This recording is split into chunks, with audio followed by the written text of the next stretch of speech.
Hey everyone, welcome to Janus. Today we're diving into No Longer Human by Osamu Dazai, one of Japan's most powerful and deeply personal novels through the life of its unforgettable protagonist. The book explores loneliness, identity, and the struggle to find a place in a world that often feels impossible to understand. If you enjoy audiobooks like this, I'd really appreciate it if you subscribe to the channel. It helps me bring more timeless stories to life for you, and thank you for choosing to spend your time here with me. Now settle in, get comfortable, and let's begin. No Longer Human by Osamu Dazai. I have seen 3 pictures of the man. The first, a childhood photograph you might call it, shows him about the age of 10. A small boy surrounded by a great many women, his sisters and cousins. No doubt he stands in brightly checked trousers by the edge of a garden pond. His head is tilted at an angle 30 degrees to the left, and his teeth are bared in an ugly smirk. Ugly. You may well question the word for insensitive people. That is to say, those indifferent to matters of beauty and ugliness. Vacuous expression. What an adorable little boy. It is quite true that what would commonly pass for adorable is sufficiently present in this child's face to give a modicum of meaning to the compliment. But I think that anyone who has ever been subjected music to the least exposure to what makes for beauty would most likely toss the photograph to one side with a gesture employed in a brushing away a caterpillar and mutter in a profound revulsion, "What a dreadful child!" Indeed, the more carefully you examine the child's smiling face, the more you feel an indescribable, unspeakable horror creeping over you. You see, that is actually not a smiling face at all. The boy is not a suggestion of a smile. Look at his tightly clenched fists. If you want proof, no human being can smile with his fists doubled like that. It is a monkey, a grinning monkey face. The smile is nothing more than a puckering of ugly wrinkles. The photograph reproduces an expression so freakish and at the same time so unclean and even nauseating that your impulse is to say, "What a whizzed, hideous little boy." I've never seen a child with such an unaccountable expression. The face in the second snapshot is startlingly unlike the first. He is a student in this photo, although it is not clear whether it dates from high school or college days. At any rate, he is now extraordinarily handsome. But here again, the face fails inexplicably to give the impression of belonging to a human being. He wears a student's uniform and a white handkerchief peeps from his breast pocket. He sits in a wicker chair with his legs crossed again. He is smiling. This time, not the whizzed monkey's music grin, but a rather droll little smile. And yet somehow it is not the smile of a human being. It utterly lacks substance. All of what we might call the heaviness of blood, or perhaps the solidity of human life. It is not even a bird's weight. It is merely a blank sheet of paper, light as a feather, and it is smiling. The picture produces, in short, a sensation of complete artificiality. Pretense, insincerity, factness, none of these words quite cover it. And of course, you couldn't dismiss it simply music as dandism. In fact, if you looked carefully, you would begin to feel that there is something strangely unpleasant about this music, handsome young man. And I've never seen a young man whose good looks were so baffling. The remaining photograph is the music, most monstrous of all. It is quite impossible in this one to even guess the age. Though the hair seems to be strewn with gray, it was taken in the corner of an extraordinarily dirty room. You can plainly see the picture of how the walls crumbling in 3 places. Music, his small hands are held out in front of him. This time he is not smiling. There is no expression whatsoever. The picture has a genuinely chilling, foreboding quality, as if it caught him in the act of dying as he sat before the camera, his hands held over a heater. That is not the only shocking thing about it. The head is shown quite large and you can examine the features in detail. The forehead is average. The wrinkles on his forehead average. The eyebrows also average. The eyes, the nose, the mouth, the chin. The face is not merely devoid of expression. It fails even to leave a memory. It has no individuality. I have only to shut my eyes after looking at it to forget the face. I can remember the wall of the room, the little heater, but all the expression of the face of the principal figure in the room is blotted out. I am unable to recall a single thing about it. This face could never be made the subject of a painting, not even of a cartoon. I open my eyes.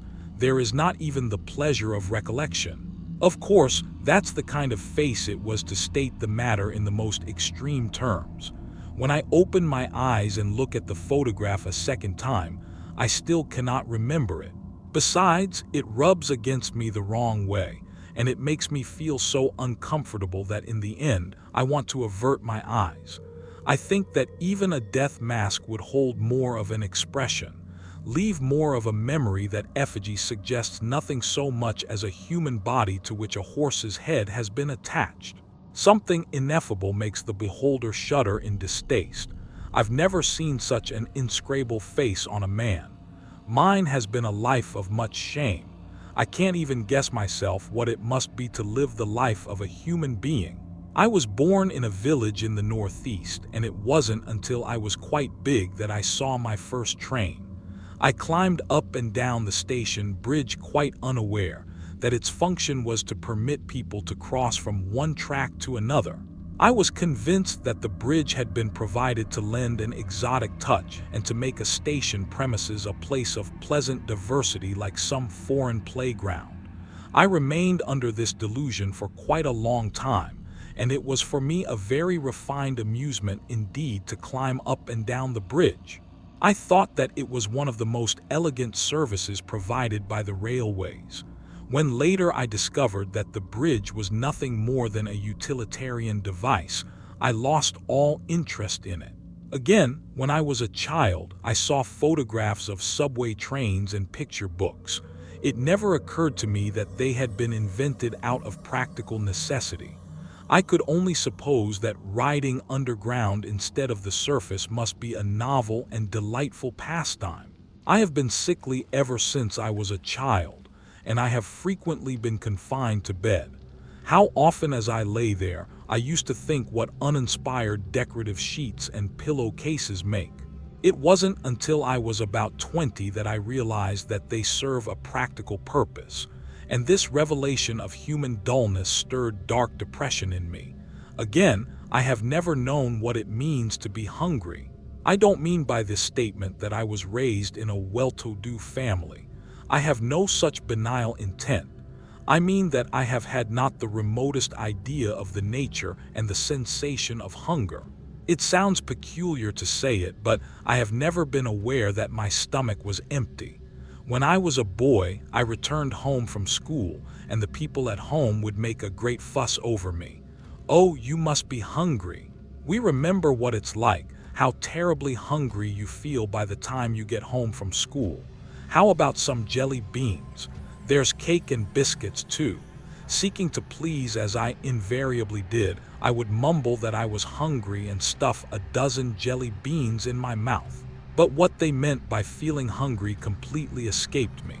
Of course, I do eat a great deal all the same, but I have almost no recollection of ever having done so out of hunger.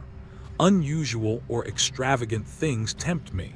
And when I go to the house of somebody else, I eat almost everything put before me, even if it takes some effort. As a child, the most painful part of the day was unquestionably mealtime, especially in my own home. At my house in the country, my whole family, we were about 10 in number, 8 together, lined up in 2 facing rows at table. Being the youngest child, I naturally sat at the end. The dining room was dark, and the sight of 10 or more members of the household eating their lunch or whatever the meal was in gloomy silence was enough to send chills through me. Besides, this was an old-fashioned country household where the food was more or less prescribed, and it was useless even to hope for unusual or extravagant dishes. I dreaded mealtime more each day. I would sit there at the end of the table in the dimly lit room, and trembling all over as with the cold. I would lift a few morsels of food in my mouth and push them in. Why must human beings eat 3 meals every single day? What extraordinary solemn faces they all make as they eat. It seems to be some kind of ritual. 3 times every day at the regulated hour, the family gathers in this gloomy room. The places are all laid out in the proper order. And regardless of whether you're hungry or not, we munch our food in silence with lowered eyes. Who knows? It may be an act of prayer to propitiate whatever spirits may be lurking around the house. At times, I went as far as to think in such terms.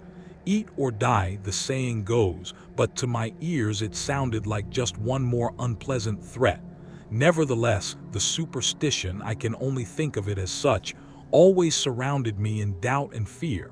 Nothing was so hard for me to understand, so baffling, and at the same time so filled with menacing overtones as the commonplace remark. Human beings work to earn their bread, for if they don't eat, they die. In other words, you might just say that I have no understanding of what makes human beings tick. My apprehension on discovering that my concept of happiness seemed to be completely at variance with that of everyone else was so great as to make me toss sleeplessly and groan night after night in my bed. It drove me indeed to the brink of lunacy.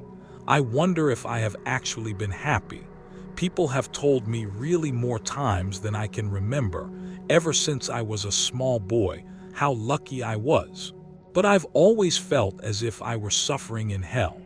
It has seemed to me, in fact, that those who called me lucky were incomparably more fortunate than I. I have sometimes thought that I have been burdened with a pack of 10 misfortunes, any one of which, if borne by my neighbor, would be enough to make a murderer of him.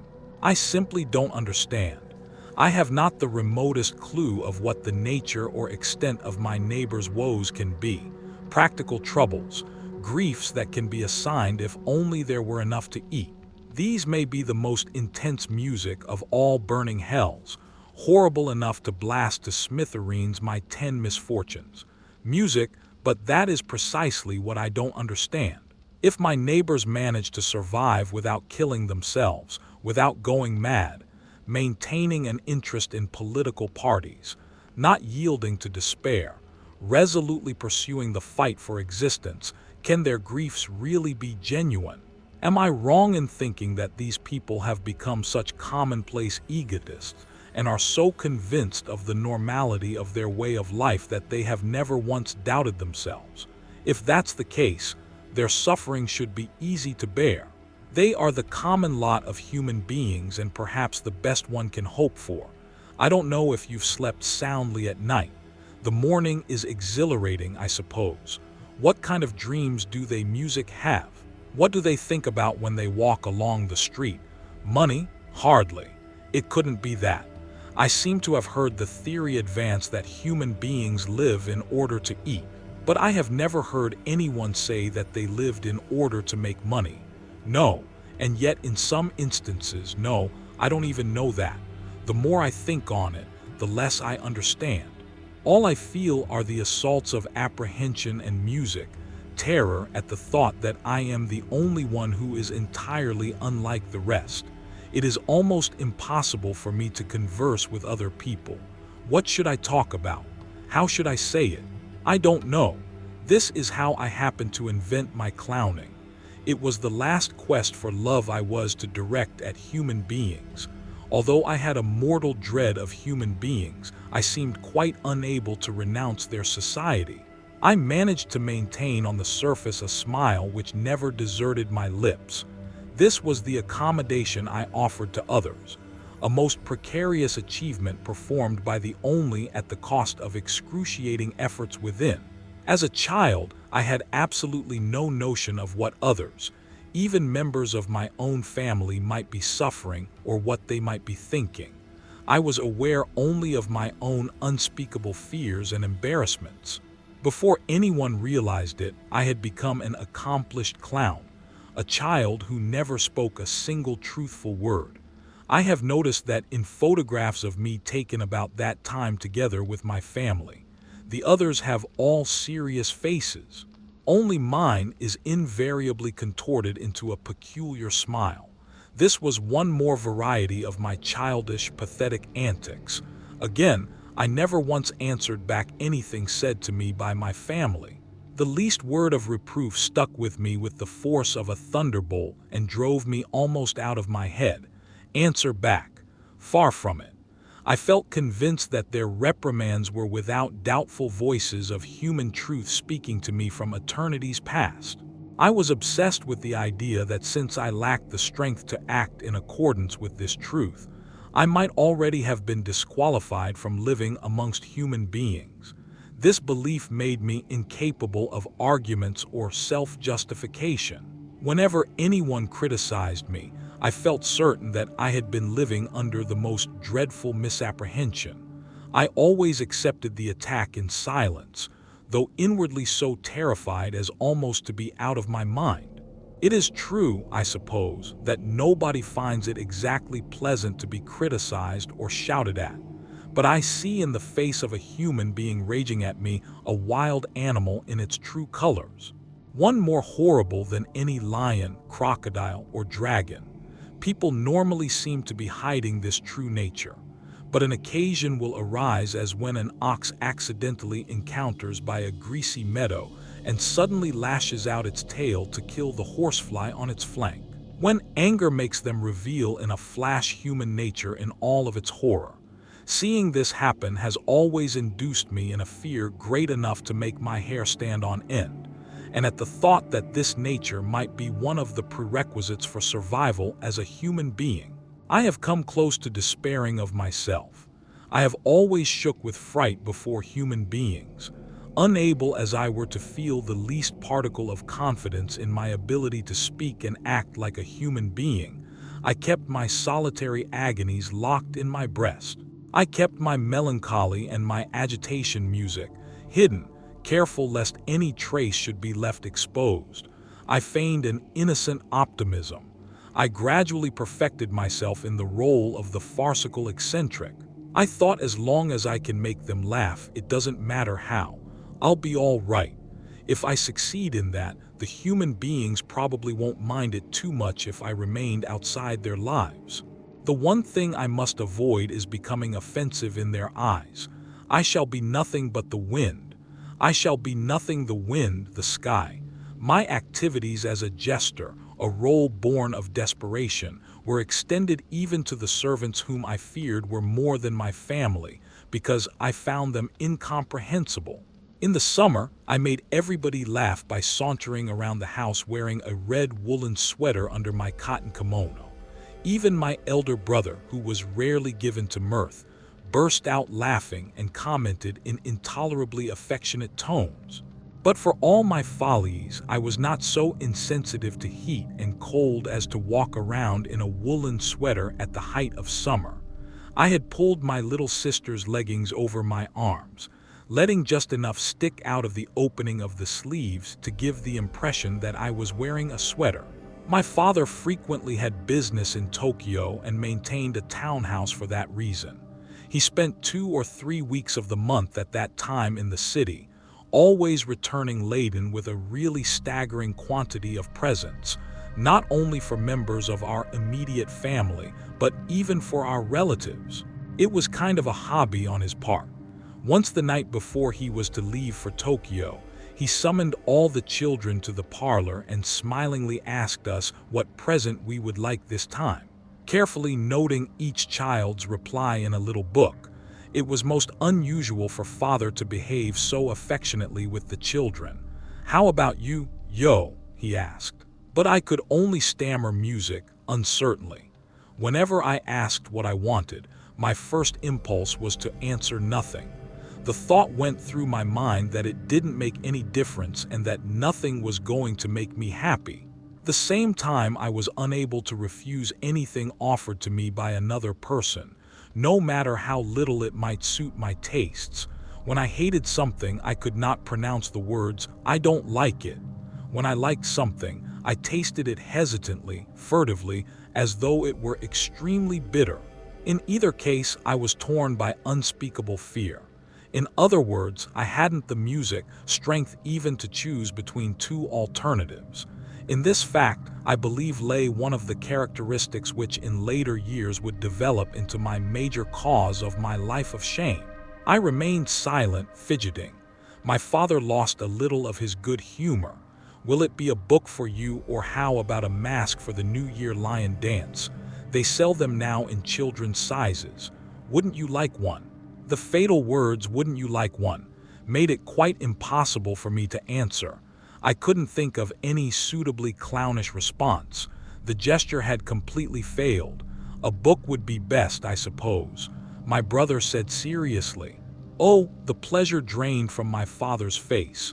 He snapped his notebook shut without writing anything. What a failure.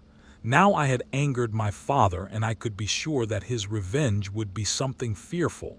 That snort's night, as I lay shivering in bed, I tried to think if there was still not some way of redressing the situation. I crept out of bed, tiptoed down to the parlor, and opened the drawer of the desk where my father had most likely put his notebook. I found the book and took it out. I riffled through the pages until I came to the place where he had jotted down a request for presents. I licked the notebook pencil and wrote in big letters, "Lion Mask." This accomplished, I returned to my bed. I had not the faintest wish for a lion mask. In fact, I would actually have preferred a book, but it was obvious that father wanted to buy me a mask, and my friend's desire to cater to his wishes and restore his good humor had emboldened me to sneak into his parlor in the dead of night. This desperate expedient was rewarded by the great success I had hoped for. When some days later my father returned from Tokyo, I overheard him say to mother, in a loud voice, I was in the children's room at the time. "What do you think I found when I opened my notebook in the toy shop? See, someone had written here, Lion Mask. It's not my handwriting." For a minute I couldn't figure it out. Then it came to me. This was some of Yōzō's mischief, you know. I asked him what he wanted from Tokyo, but he just stood there grinning without saying a word. Later, he must have got to wanting that lion mask so badly he couldn't stand it. Certainly a funny kid. Pretends not to know what he wants and then goes and writes it. He wanted the mask so much all he had to do was tell me. I burst out laughing in front of everybody in the toy shop. Ask him to come here at once. On another occasion, I assembled all of our men and women servants in the foreign-style room. I got one of the men servants to bang at random on the keys of the piano. Our house was well equipped with most amenities even though we were in the country, and I made everyone roar with laughter by cavorting in a wild Indian dance to this hit and miss tune. My brother took a flashbulb photograph of me performing my dance. When the picture was developed, you could see my pee-pee through the opening between the two handkerchiefs, which served for a loincloth, and this too occasioned much merit. It was perhaps to be accounted a triumph, which surpassed my own expectations.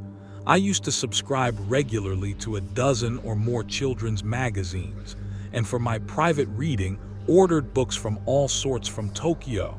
I became an adept at the exploits of Dr. Nonsentius and Dr. Know-It-All and was intimately acquainted with all manners of spooky stories, tales of adventure, collections of jokes, songs, and the like. I was never short of material for the absurd stories I solemnly related to make the members of my family laugh. But what of my schooling?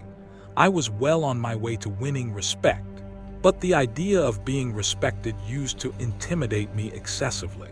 By definition of a respected man was one who had succeeded almost completely in hoodwinking people, but who was finally seen through by some omniscient, omnipotent person who ruined him and made him suffer a shame worse than death. Even supposing I could deceive most human beings into respecting me, one of them would know the truth, and sooner or later, other human beings would learn from him. What would be the wrath and vengeance of those who realized that they had been tricked? That was a hair-raising thought.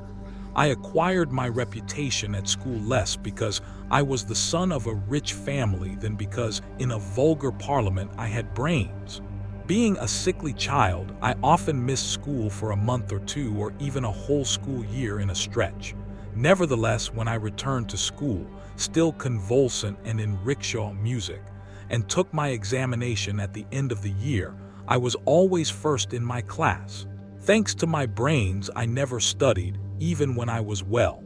During recitation time at school, I would draw cartoons, and in recess periods, I made other children in the class laugh with the explanations to my drawings.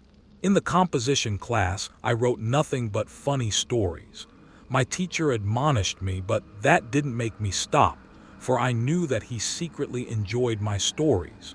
One day, I submitted a story written in a particular doleful style, recounting how I was taken by my mother on the train music to Tokyo. I had made water in a spittoon in the corridor, but at the time, I had not been ignorant that it was a spittoon. I deliberately made my blunder, pretending at childish innocence.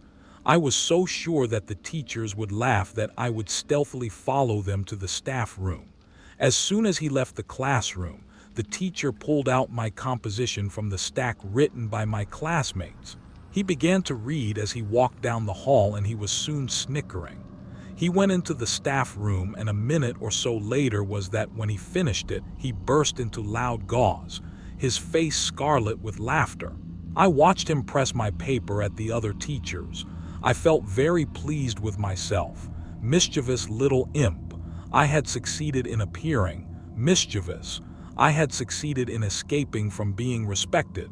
My report card was all A's except for department, where it was never better than a C or D. This too was a source of great amusement to my family. My true nature, however, was one diametrically opposed to the role of a mischievous imp. Already by that time, I had been taught a lamentable thing by the maids and manservants.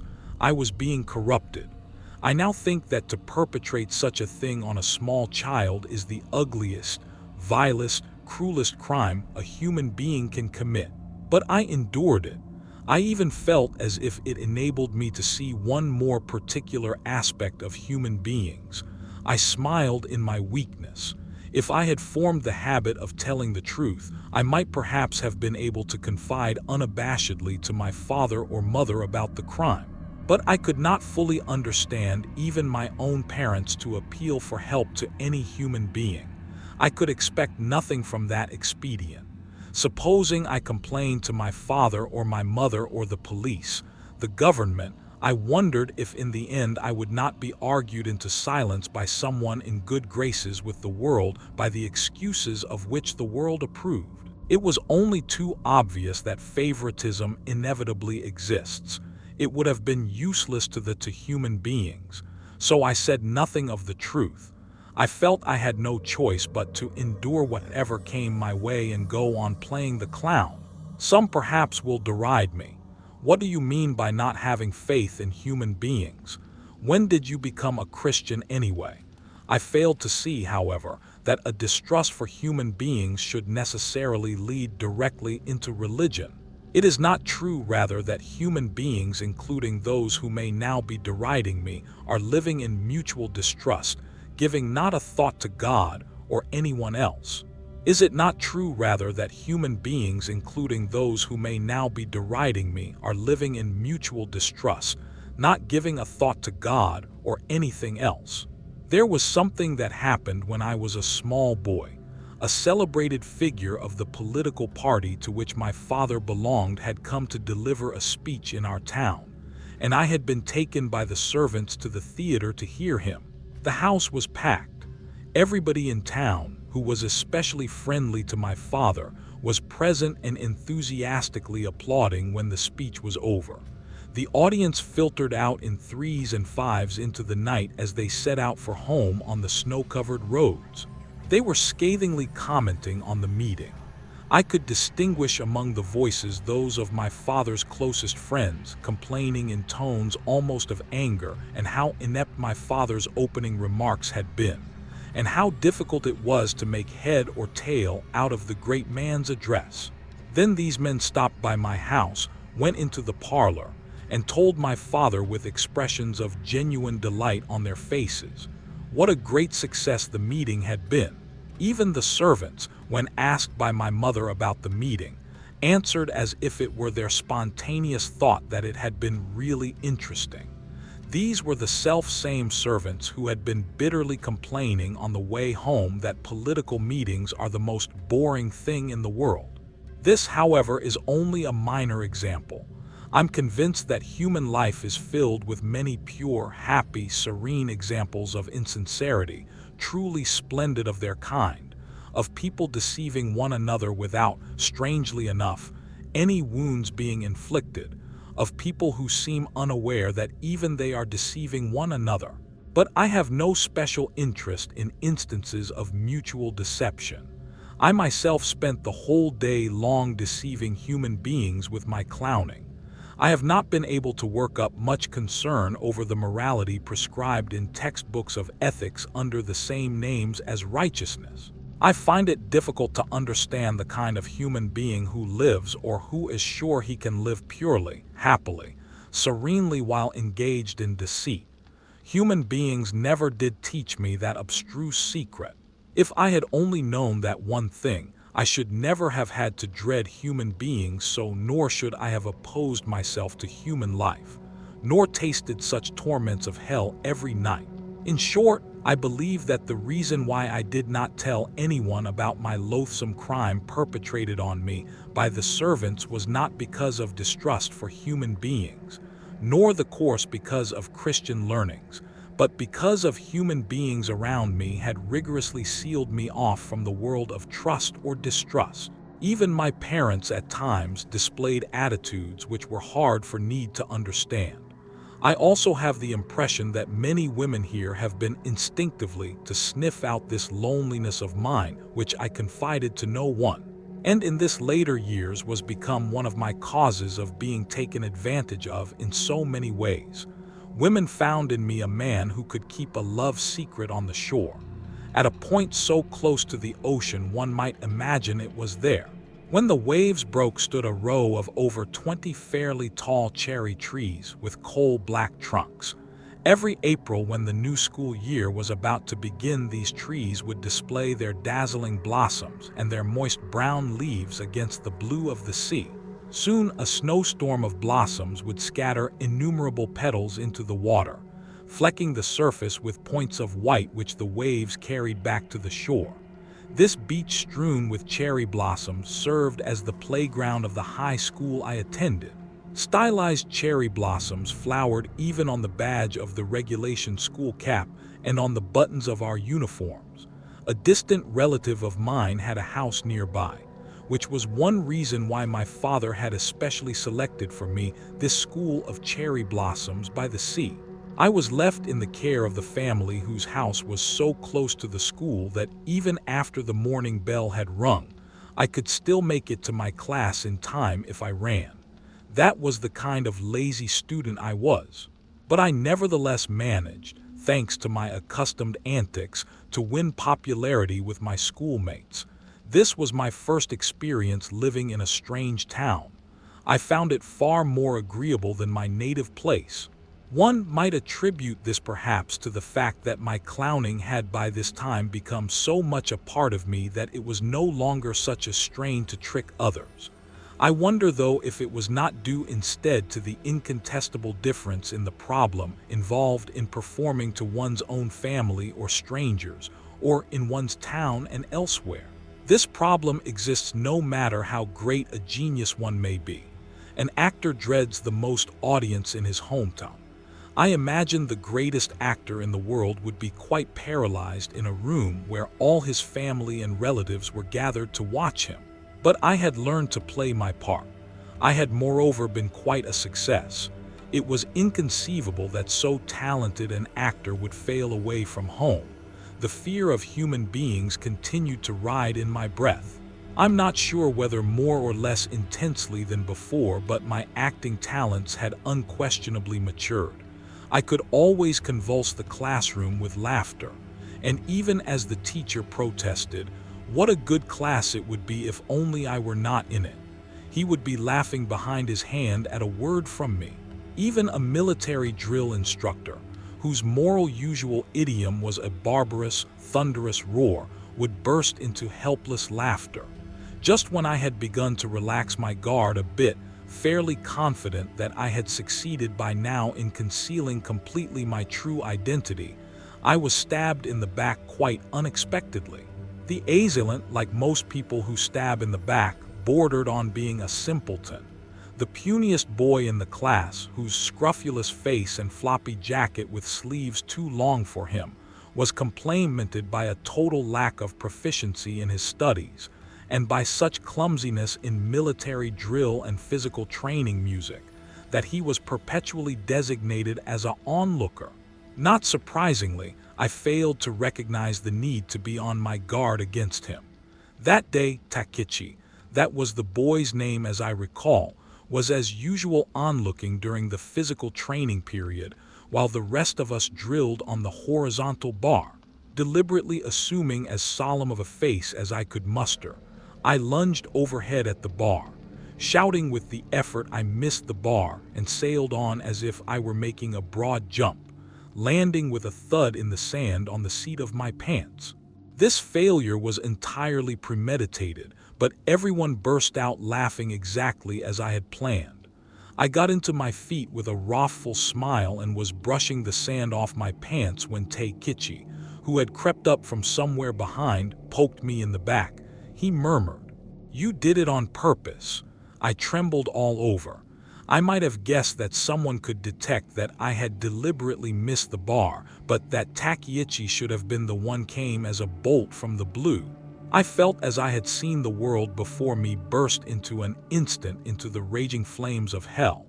It was all I could do to suppress a wild shriek of terror. The ensuing days were imprinted with my anxiety and dread. I continued on the surface, making everybody laugh with my miserable clowning, but now and then painful sighs escaped my lips. Whatever I did, Takechi would see through it, and I was sure he would soon start spreading the word to everyone he saw at this thought. My forehead broke out in a sweat. I stared around me vacantly with the wild eyes of a madman. If it were possible, I felt I would like to keep a 24 hours a day surveillance over Takechi, never stirring from him, morning, noon, or to make sure that he did not divulge that secret. I brooded over what I should do. I would devote the hours spent with him to persuading him that my antics were not on purpose, but the genuine article. If things went well, I would like to become his inseparable friend. But if this proved utterly impossible, I had no choice but to pray for his death. Typically enough, the one thing that never occurred to me was to kill him. During the course of my life, I would have wished innumerable times that I might meet a violent death, but I never once desired to kill anybody. I thought that in killing a dreaded adversary, I might actually bring him happiness. And to win over Takechi, I clothed my face in the gentle, beguiling smile of a false Christian. I strolled everywhere with him, my arms lightly around his scrawny shoulders, my head tilted affectionately towards him. I frequently would invite him in honeyed in calling tones to come play in the house where I was lodging. But instead of an answer, he always gave me only blank stares in return. One day after school was let out, it must have been early summer. There was a sudden downpour. The other students were making a great fuss about getting back to their lodgings, but since I lived just around the corner, I decided to make a dash for it. Just as I was about to rush outside, I noticed Takechi hovering dejectedly in the entrance hallway. I said, "Let's go. I'll lend you my umbrella." I grabbed Takechi's hand as he hesitated and ran out with him into the rain. When we arrived home, I asked my aunt to dry our jackets. I had succeeded in luring Takechi into my room. The household consisted of my aunt, a woman in her 50s, and my two cousins, the older of whom was a tall, frail, bespectacled girl of about 30. She had been married at one time but was later separated, and the younger, a short, round-faced girl who looked fresh out of high school. The ground floor of the house was given over to a shop where small quantities of stationary music, supplies and sporting goods were offered for sale, but the principal source of income was the rent from the 5 or 6 tenements built by my late uncle. Taichi, standing aimlessly in my room, said, "My ears hurt." Well, they must have gotten wet in the rain. I examined his ears and discovered that they were both running horribly. The lobes seemed filled to bursting with pus. I simulated an exaggerated concern. "This looks terrible. It must hurt." Then, in the gentle tones of a woman might use, I apologized. "I'm so sorry I dragged you out in all this rain." I went downstairs to fetch some cotton wool and alcohol. Taichi laid on the floor with his head on my lap, and I painstakingly swabbed his ears. Even Taichi seemed not to be aware of the hypocrisy, the scheming behind my actions. Far from it. His comment, as he laid there with his head pillowed in my lap, was, "I bet lots of women will fall for you." It was his illiterate approximation of a compliment.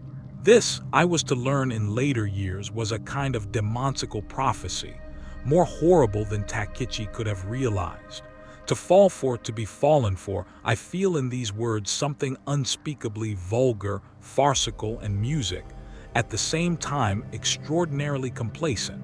Once these expressions put in an appearance, no matter how solemn the place, the silent cathedrals of melancholy crumble, leaving nothing but an impression of facetiousness. It is curious, but the cathedrals of melancholy are not necessarily demolished if one can replace the vulgar. What a messy business to be fallen for by the more literary. What uneasiness lies in being loved. Taikai uttered that idiotic compliment that women would fall for me because I'd been kind enough to clean the discharge from his ears. My reaction at the time was merely to blush and smile without saying a word in return. But to tell the truth, I already had a faint inkling on what his prophecy implied. No, to speak in those terms of the atmosphere engendered by so vulgar an expression as to fall for, is to betray the precocity of sentiment not even worthy the dialogue of a romantic lead in a musical comedy. I was certainly not moved by the farcical self-satisfied emotion suggested by the phrase to have a faint inkling. I have always found the female of the human species many times more difficult to understand than the male. In my immediate family, women outnumber the men, and many of my cousins were girls. There was also the maidservant of the crime. I think it would be no exaggeration to say that my only playmates while I was growing up were girls. Nevertheless, it was with very much the sensation of treading on thin ice that I associated with these girls. I could almost never guess their motives. I was in the dark at times. I made indiscreet mistakes which brought me to painful wounds.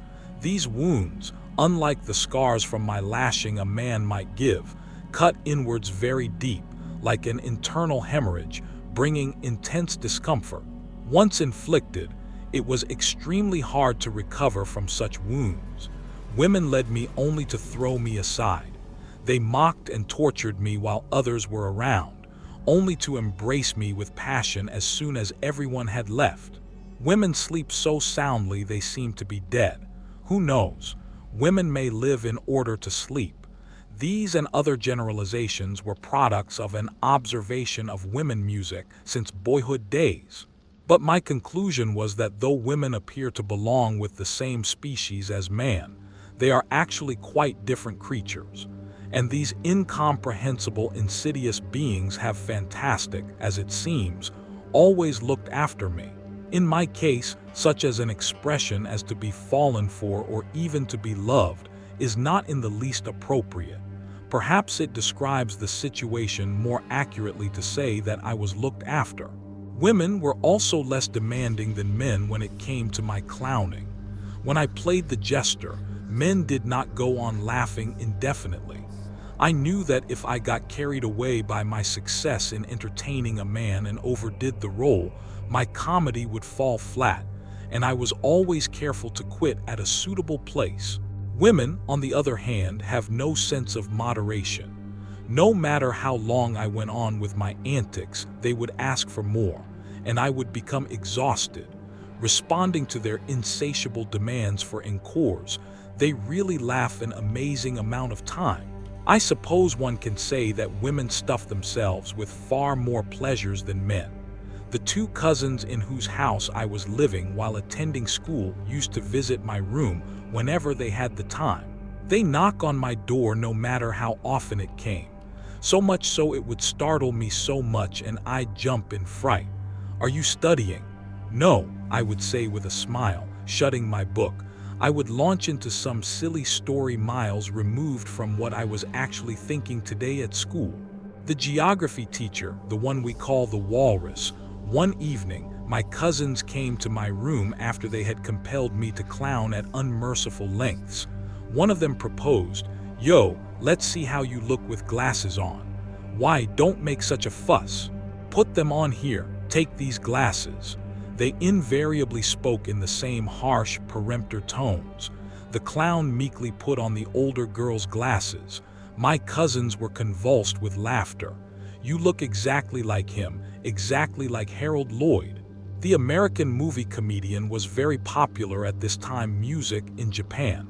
I stood up. "Ladies and gentlemen," I said, raising one arm in greeting. "I would like on this occasion to thank all my Japanese fans." I went through the motions of making a speech. They laughed all the harder.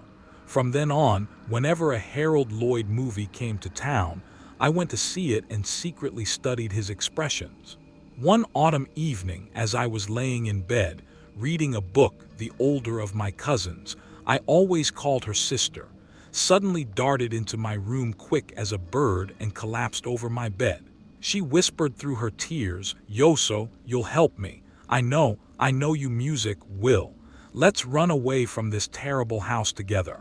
Oh, help me please," she continued in this hysterical vein for a while, only to burst into the tears again. This was not the first time that a woman had put such a scene before me, and sister's excessively emotional words did not surprise me much. I felt instead a certain boredom at their banality and emptiness. I slipped out of bed, went to my desk and picked up a pimmin. I peeled it and offered sister a section. She ate it, still sobbing, and said, "Have you any interesting books? Lend me something." I chose Soki's "I'm a Cat" from my bookshelf and handed it to her. Thanks for the pimmin," sister said as she left the room, an embarrassed smile on her face. Sister was not the only one. I have often felt that I would find it more complicated, troublesome, and unpleasant to ascertain the feelings by which a woman lives than to plumb the innermost thoughts of an earthworm. Long personal experiences have taught me that when a woman suddenly bursts into hysterics, the way to restore her spirits is to give her something sweet. Her younger sister, Satsuch-chan, would often bring friends to my room, and in my usual fashion, I amused them all with perfect impartiality. As soon as a friend had left, Satsuch-chan would tell me disagreeable things about her, inevitably concluding, "She's a bad girl. You must be careful of her." If that's the case, I wanted to say, "You shouldn't have gone to the trouble of bringing her here." Thanks to Satsuch-chan, almost all my visitors to my room were girls. This, however, by no means implies that Taikai's compliment, "women will fall for you," had as yet been realized. I was merely the Harold Lloyd of Northeast Japan. Not for some years would Taikai's silly statement come palpitatingly alive, metamorphosed into a sinister prophecy. Taichi made one other important gift to me. One day, he came to my room to play. He was waving a brightly colored picture which he proudly displayed. "It's a picture of a ghost," he explained. I was startled that instant, as I could not help feeling in later years determined my path of escape. I knew what he was showing me. I knew that it was only the familiar self-portrait of Van Gogh. When we were children, the French Impressionist school was very popular in Japan, and our first introduction was an appreciation of Western painting. Most often began with such works. The paintings of Van Gogh, Gowan, Cézanne, and Renoir were familiar given to students at country schools mainly through photographic reproductions.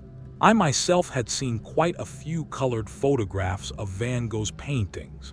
His brush work and the vividness of his colors had intrigued me, but I had never imagined his pictures to be of ghosts. I took from my bookshelf a volume of Modigliani reproductions and showed Taikai the familiar nudes with skin colored of burnished copper. "How about these? They're terrific." Taichi widened his eyes in admiration. "This one looks like a horse out of hell. They really are ghosts then, aren't they?" "I wish I could paint pictures of ghosts like that," said Taikai. "There are some people whose dread of human beings is so morbid that they reach a point where they yearn to see with their own eyes monsters of ever more horrible shapes. And the more nervous they are, the quicker to take fright, the more violent that prey in every storm will be." Painters had this mentality after repeated wounds and intimidations of the hands of the apparitions called human beings have often come to believe in phantasms. They saw monsters in broad daylight in the midst of nature, and they did not fob people off with clowning. They did their best to depict these monsters just as they had appeared. Taikai was right. They had dared to paint pictures of devils. These I thought would be my friends in the future. I was so excited I could have wept. I'm going to paint too. I'm going to paint pictures of ghosts and devils and horses out of hell. My voice as I spoke these words to Takechi was lowered into a barely audible whisper. Why, I don't know. Ever since elementary school days, I enjoyed drawing and looking at the pictures. But my pictures failed to win the reputation among my fellow students that my comic stories did. I never had the least trust in the opinions of human beings, and my stories represented to me nothing more than the clown's gesture of greeting to his audience. They enraptured all my teachers, but for me they were devoid of the slightest interest, only to my paintings, to my depictions of the object. My cartoons were something else again. Did I devote any real efforts in my original and childish style? The copybooks for drawing we used at school were dreary. The teachers' pictures were incredibly inept, and I was obliged to experiment for myself entirely without direction, using every method of expression which came to me. I owned a set of oil paints and brushes from the time I entered high school. I sought to model my technique on those of the Impressionist school, but my pictures remained flat as paper cutouts and seemed to offer no promise in ever developing into anything.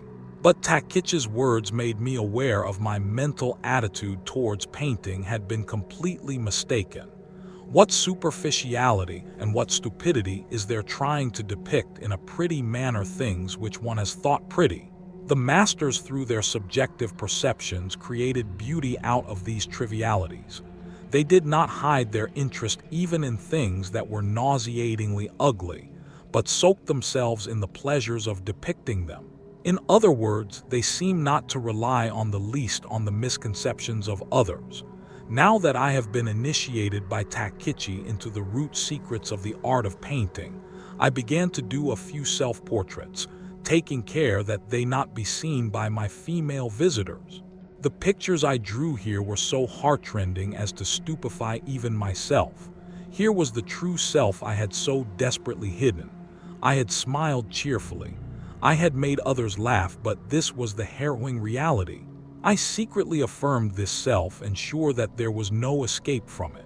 But naturally, I did not show my pictures to anyone except Taichi.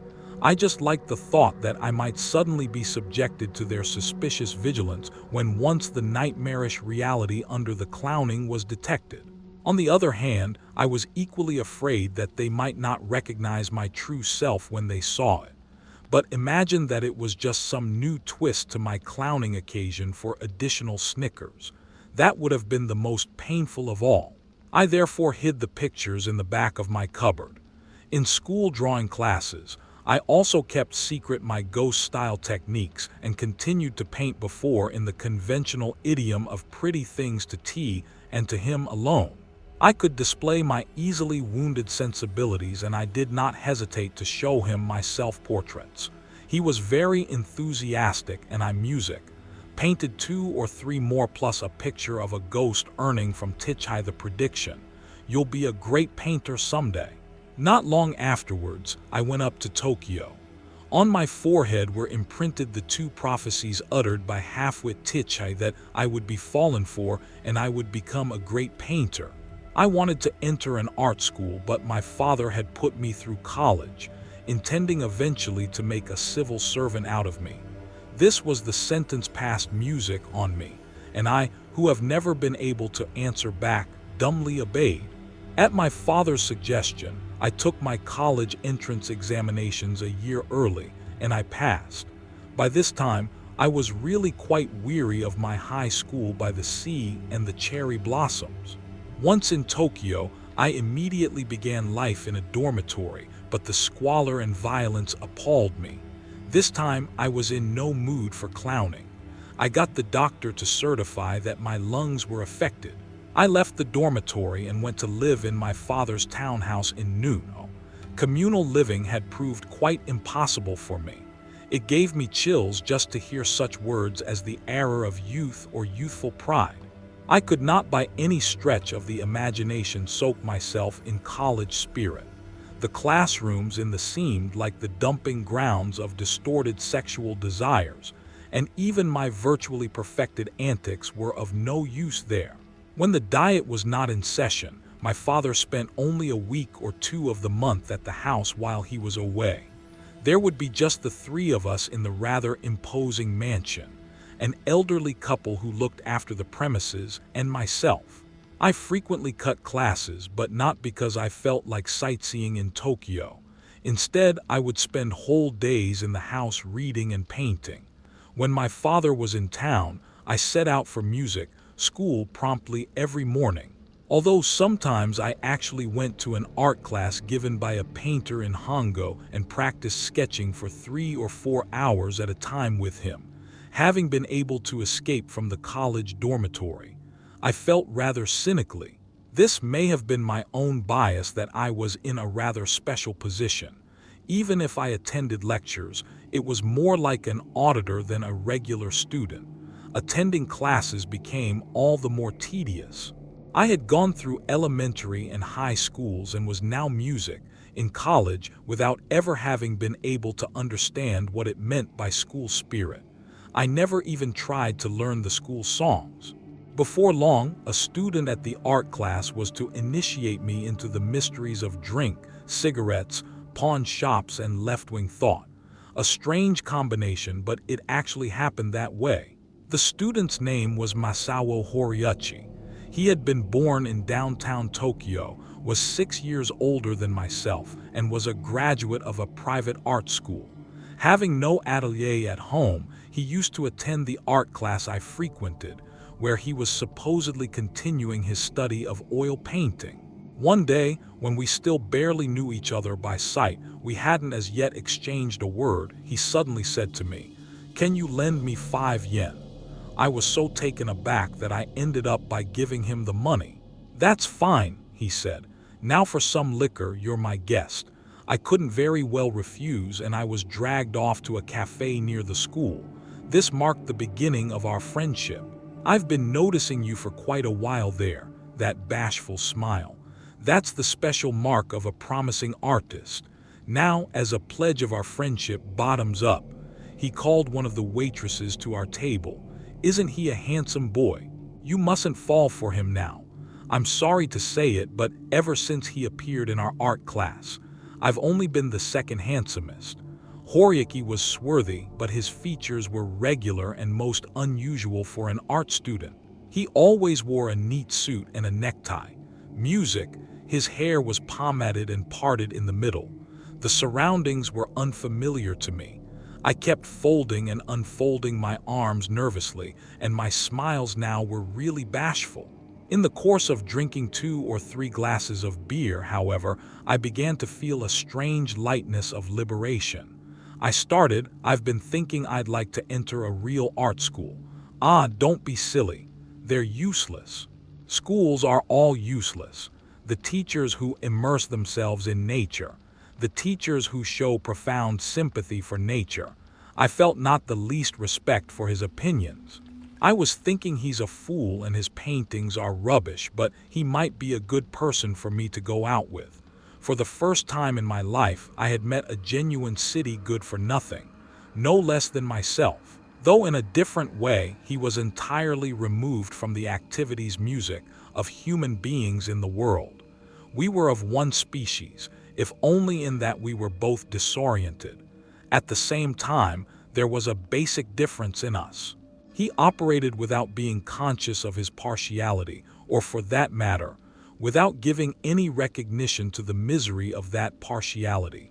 I despised him as one fit only for amusement, a man with whom I associated for that purpose at times. I even felt ashamed of our friendship. But in the end, as the result of going out with him, even Horyuki proved too strong for me. At first, however, I was convinced that Horyuki was a nice fellow, an unusually nice fellow. And despite my habitual dread of human beings, I relaxed my guard to the extent of thinking that I'd found a fine guide to Tokyo. To tell the truth, when I first came to the city, I was afraid to board a streetcar because of the conductor. I was afraid to enter Kabuki Theater for fear of the usherettes standing along the sides of the red carpet staircase at the main entrance. I was afraid to go into a restaurant because I was intimidated by the waiters fervently hovering beside me, waiting for my plate to be emptied. Most of all, I dreaded paying a bill. My awkwardness when I handed over the money after buying something did not arise from any stinginess, but from the excessive tension, excessive embarrassment, excessive uneasiness and apprehension. My eyes would swim in my head and my whole world grew dark before me, so that I felt half out of my mind, and there was no question of bargaining.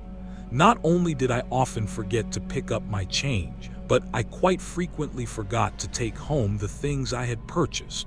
It was quite impossible for me to make my way around Tokyo by myself. I had no choice but to spend whole days at a time ling around the house. So I turned my money over to Horyuki, and the two of us went out together. He was a great bargainer, and this perhaps earned him the ranking of expert in pleasure seeking. He displayed unusual proficiency in spending minimal sums of money with maximum effect. His talents extended to getting wherever he wanted in the shortest possible time without ever having to recourse to taxis. He used by turns as seemed appropriate the streetcar, the bus, and even steam launches in the river. He gave me a practical education. Us if we stopped in the morning at a restaurant on our way home from the prostitutes and had a bath with our meal. It was a very cheap way of experiencing the sensation of living luxuriously. He also explained that beef with rice or skewer chicken, that sort of dishes you can get at a roadside stand, are cheap but nourishing. He guaranteed that nothing got you drunker quicker than brandy. At any rate, as far as the bill was concerned, he never caused me to feel the least anxiety or fear. Another thing which saved me when with Horyuki was that he was completely uninterested in what his listener might be thinking, and could pour forth a continuous stream of nonsensical chatter 24 hours a day in whichever direction the eruption of his passions led him. It may have been that his passions consisted in ignoring the feelings of his listener.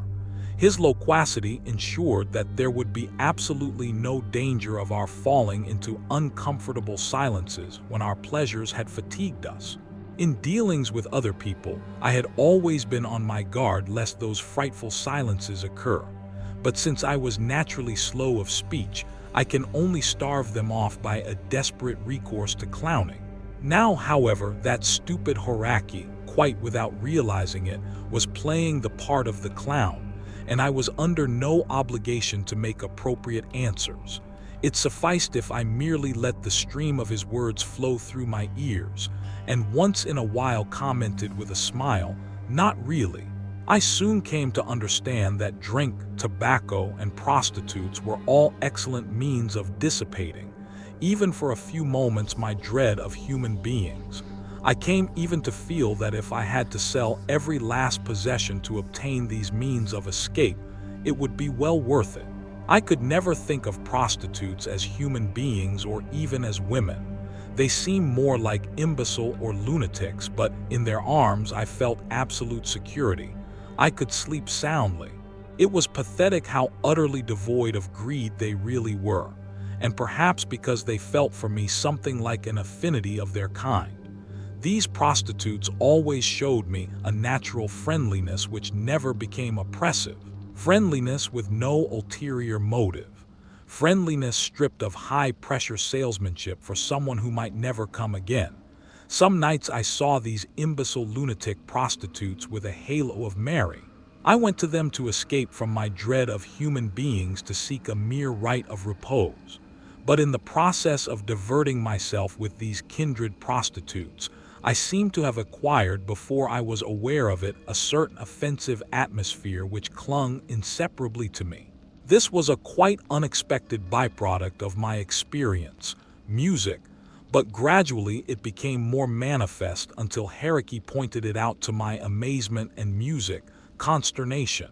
I had, quite objectively speaking, passed through an apprenticeship in women at the hands of prostitutes' music, and I had become of late quite adept.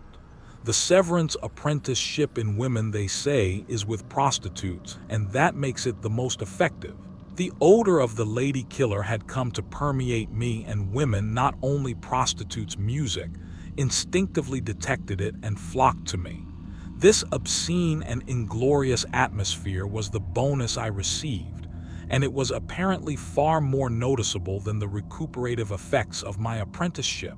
Or informed me of it as half a compliment, I suppose, but it struck a painful chord in me. I remember now clumsily written letters from bar girls and the general's daughter, a girl of 20 whose house was next to mine, and who every morning when I went to school was always hovering around her gate all dressed up for no apparent reason, and the waitress at the steak restaurant who, even when I didn't say a word, and the girl at the tobacco shop I patronized, who had always put the package of cigarettes she handed me, and the woman in the seat next to mine at the Kabuki Theater. And the time I was drunk and fell asleep on the streetcar in the middle of the night, and the letter burning with passion that came unexpectedly from a girl relative in the country, and the girl, whoever it was, who left a doll once she had made herself for me when I was away with all of them. I had been extremely negative, and the stories had gone no further, remaining undeveloped fragments, but it was an undeniable fact, and not just some foolish delusion on my part, that there lingered about me an atmosphere which could send women into sentimental reveries. It caused me a bitterness akin to shame to have this pointed out by someone like Hickey. At the same time, I suddenly lost all interest in prostitutes to show off his modernist. I can't think of any other reason. Hickey also took me one day to a secret communist meeting. I don't remember exactly what it was called. It was a reading society. I think a secret communist meeting may have been for Haruki, just one more of the sights of Tokyo. I was introduced to the comrades and obliged to buy a pamphlet. I then heard a lecture on Marxian economies delivered by an extraordinarily ugly young man, the guest of honor. Everything he said seemed exceedingly obvious and undoubtedly true, but I felt that there was something more obscure, more frightening, lurked in the hearts of human beings. Greed did not cover it, nor did vanity, nor was it simply a combination of lust and greed. I wasn't sure what it was, but I felt that there was something inexplicable at the bottom of human society, which was not reducible to economies. Terrified as I was by this weird element, I assented to materialism as naturally as water, finding its own level. But materialism could not free me from my dread of human beings. I could not feel the joy of hope a man experiences when he opens his eyes on young leaves. Nevertheless, I regularly attended the meetings of the Reading Society. I found it uproariously amusing to see my quote-unquote comrades, their faces tense, as though they were discussing matters of life and death, absorbed in the study of theories so elementary that they were on the order of 1 + 1 makes 2. I tried to take some of that strain out of the meetings with my usual antics. That was why I imagined the oppressive atmosphere of the group gradually relaxed. I came to be so popular that I was considered indispensable at the meetings. These simple people perhaps fancied that I was just simple as they, an optimistic, laughter-loving comrade. But if such was their view, I was deceiving them completely. I was not their comrade. Yet I attended every single meeting and performed for them the full repository of farce. I did it because I liked to, because those people pleased me, and not necessarily because we were linked by some common affection derived from Marx's irrationality. I found the thought faintly pleasurable, or rather, I felt ease with it. What frightened me was the logic of the world. In it lay the foretaste of something incalculably powerful. Its mechanism was incomprehensible, and I could not possibly remain closeted in that windowless, bone-chilling room. Though outside lay the sea of irrationality, it was far more agreeable to swim in its waters until presently I drowned. People talk of social outcasts. The words apparently denote the miserable losers of the world, the vicious ones. But I feel though I have might been a social outcast from the moment I was born. If ever I meet someone society has designated as an outcast, I invariably feel affection for them, an emotion which carries me away in melting tenderness. People also talk of a criminal consciousness. All my life, this world of human beings, I have been tortured by such a consciousness, but it has been my faithful companion like a wife in poverty, and together, just the two of us, we have indulged in our forlorn pleasures. This perhaps has been one of the attitudes in which I have gone on. Living people also may commonly speak of the wound of the guilty conscience. In my case, the wound appeared of itself when I was an infant, and with the passage of time, far from healing, has it only grown deeper. Until now, it has reached the bone. The agonies I have suffered night after night have made for a hell composed of an infinite diversity of tortures. But though this is a very strange way to put it, the wound has gradually become dearer to me than my own flesh and blood, and I have thought its pain to be an emotion of the wound as it lived, or even a murmur of affection. For such a person as myself, the atmosphere of the underground movement was curiously soothing and agreeable. What appealed to me, in other words, was not so much its basic aims at personality. The movement served Horiki merely as a pretext for idiotic banter. The only meeting he attended was the one where he introduced me. He gave as his reason for not coming again the stupid joke that Marxists should study not only the productive aspects of society but also the consumptive ones. At any rate, the consumptive aspects were the only ones we observed together. When I think back on it now, in those days there were Marxists of every variety. Some, like Horiki, called themselves such out of an empty modernity. An attraction for its odor of irrationality led others like myself to participate in the movement. I am sure that the true believers in Marxism had discovered what Horiki and I were really interested in. They would have been furious with us and driven us out immediately as vile traitors. Strange to say, however, neither Horiki nor I ever came close to being expelled. On the contrary, I felt so much more relaxed on this irrational world than in the world of rational gentlemen that I was able to do what was expected of me in a sound manner. I was therefore considered a promising comrade and entrusted with various jobs fraught with a ludicrous degree of secrecy. As a matter of fact, I never once refused any of their jobs. Curiously docile, I performed whatever they asked of me with such unruffled assurance that the dogs, that was the name by which the comrades referred to as the police, suspected nothing, and I was never so much as picked up for questioning. Smiling, make others smile. I acquitted myself of all their dangerous missions. The people in the movement observed such excessive precautions. They were perpetually prey to life and death tensions as to suggest some clumsy imitation of a detective novel. But the comrades kept themselves worked up into a state of frantic excitement by incessantly reminding themselves how dangerous these errands were. I felt that at the time that if I should become a party member and got caught, not even the prospect of spending the rest of my life in prison would bother me. It occurred to me that the prison life might actually be pleasanter than groaning away at my sleepless nights in a hellish dread of the realities of life, as led by human beings. Even when my father and I were living in the same house, he was kept so busy receiving guests or going out that sometimes 3 or 4 days elapsed without seeing each other. This, however, did not make his presence any less oppressive and intimidating.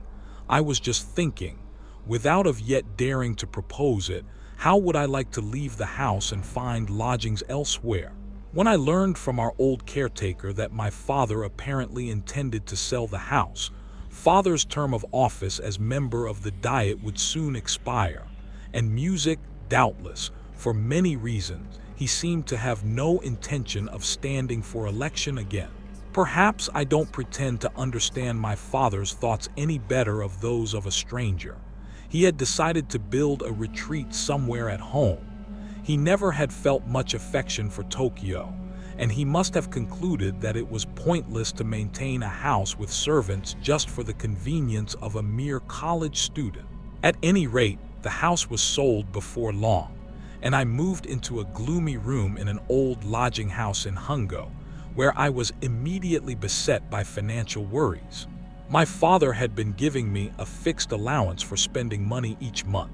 It would disappear in 2 or 3 days' time, but there had always been cigarettes, liquor, and fruit in the house, and other things, books, stationery, and anything in the way of clothing could be charged at shops in the neighborhood. As long as one of the shops my father patronized, it made no difference, even if I left the place without offering much of a word of explanation. Then suddenly I was thrown on my own in lodgings, and I had to make ends meet on the allowance doled out each month from home. I was quite at my wits' end. The allowance disappeared in the customary 2 to 3 days, and I would be almost wild with frightened despair. I sent off barges of telegrams begging for money of my father, my brothers, my sisters. By turns in the wake of telegrams went letters giving details. The facts, as stated in the letters, were absurd fabrications without exception. I thought it was a good strategy to make people laugh when asking favors of them. Under Herky's tutelage, I also began to frequent the pawn shops despite everything. I was chronically short of money, and I was incapable of living all by myself in these lodgings where I didn't know a soul. It terrified me to sit by myself quietly in my room. I felt frightened as if I might be set upon or struck by someone at any moment. I would rush outside either to help in the activities of the movement or to make the round at the bars with hoary drinking cheap sake wherever we went. I almost completely neglected both my schoolwork and my painting. Then in November, my second year in college, I got involved in a love suicide with a married woman older than myself.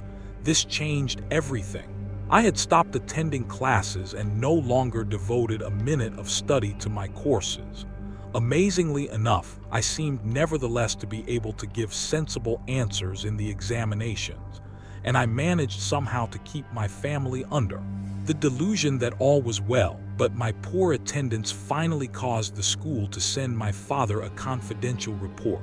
My elder brother, acting on behalf of my father thereupon, addressed me in a long, sternly phrased letter, warning me to change my ways. More pressing causes of grief to me were my lack of money and the jobs required of me by the movement, which had become so frequent and frenetic that I could no longer perform them half in the spirit of fun. I had been chosen leader of all the Marxist student action groups in the schools of central Tokyo. I raced about here and there, quote unquote, maintaining liaison in my raincoat pocket. I carried a little knife I had brought for use in the event of an armed uprising. I remember now that it had been a delicate blade, hardly strong enough to sharpen my pencil. My fondest wish was to drink myself into a sound stupor, but I hadn't. The money requests of my services came from the party so frequently that I scarcely had time to catch my breath. A sickly body like mine wasn't up for such frantic activity. My only reason all along for helping the group had been my fascination with its irrationality, and to become so horribly involved with the quite unforeseen consequence of my joke. I felt secretly like telling the group, "This isn't my business. Why don't you get a regular party man to do it?" Unable to suppress such reactions of annoyance, I escaped, but it gave me no pleasure. So I decided to kill myself. There were at the time 3 women who showed me special affection. One of them was the landlord's daughter at my lodging house when I would come back to my room. So, exhausted by my errands for the movement that I fell into the bed without even bothering to eat, she invariably would visit my room carrying her in hand a writing pad and a pen. "Excuse me.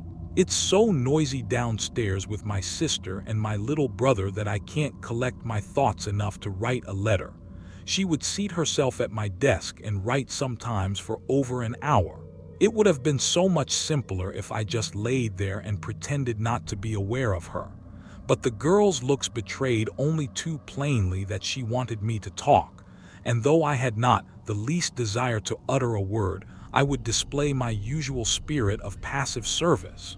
I would turn over on my belly with a grunt and puffing on a cigarette again. I'm told that some men heat their bath water by burning the love letters they get from women. How horrid it must be you. As a matter of fact, I have boiled milk that way and drunk it too. Oh, what an honor for the girl. Use mine next time. If only she would go quickly. Letter indeed. What a transparent pretext that was.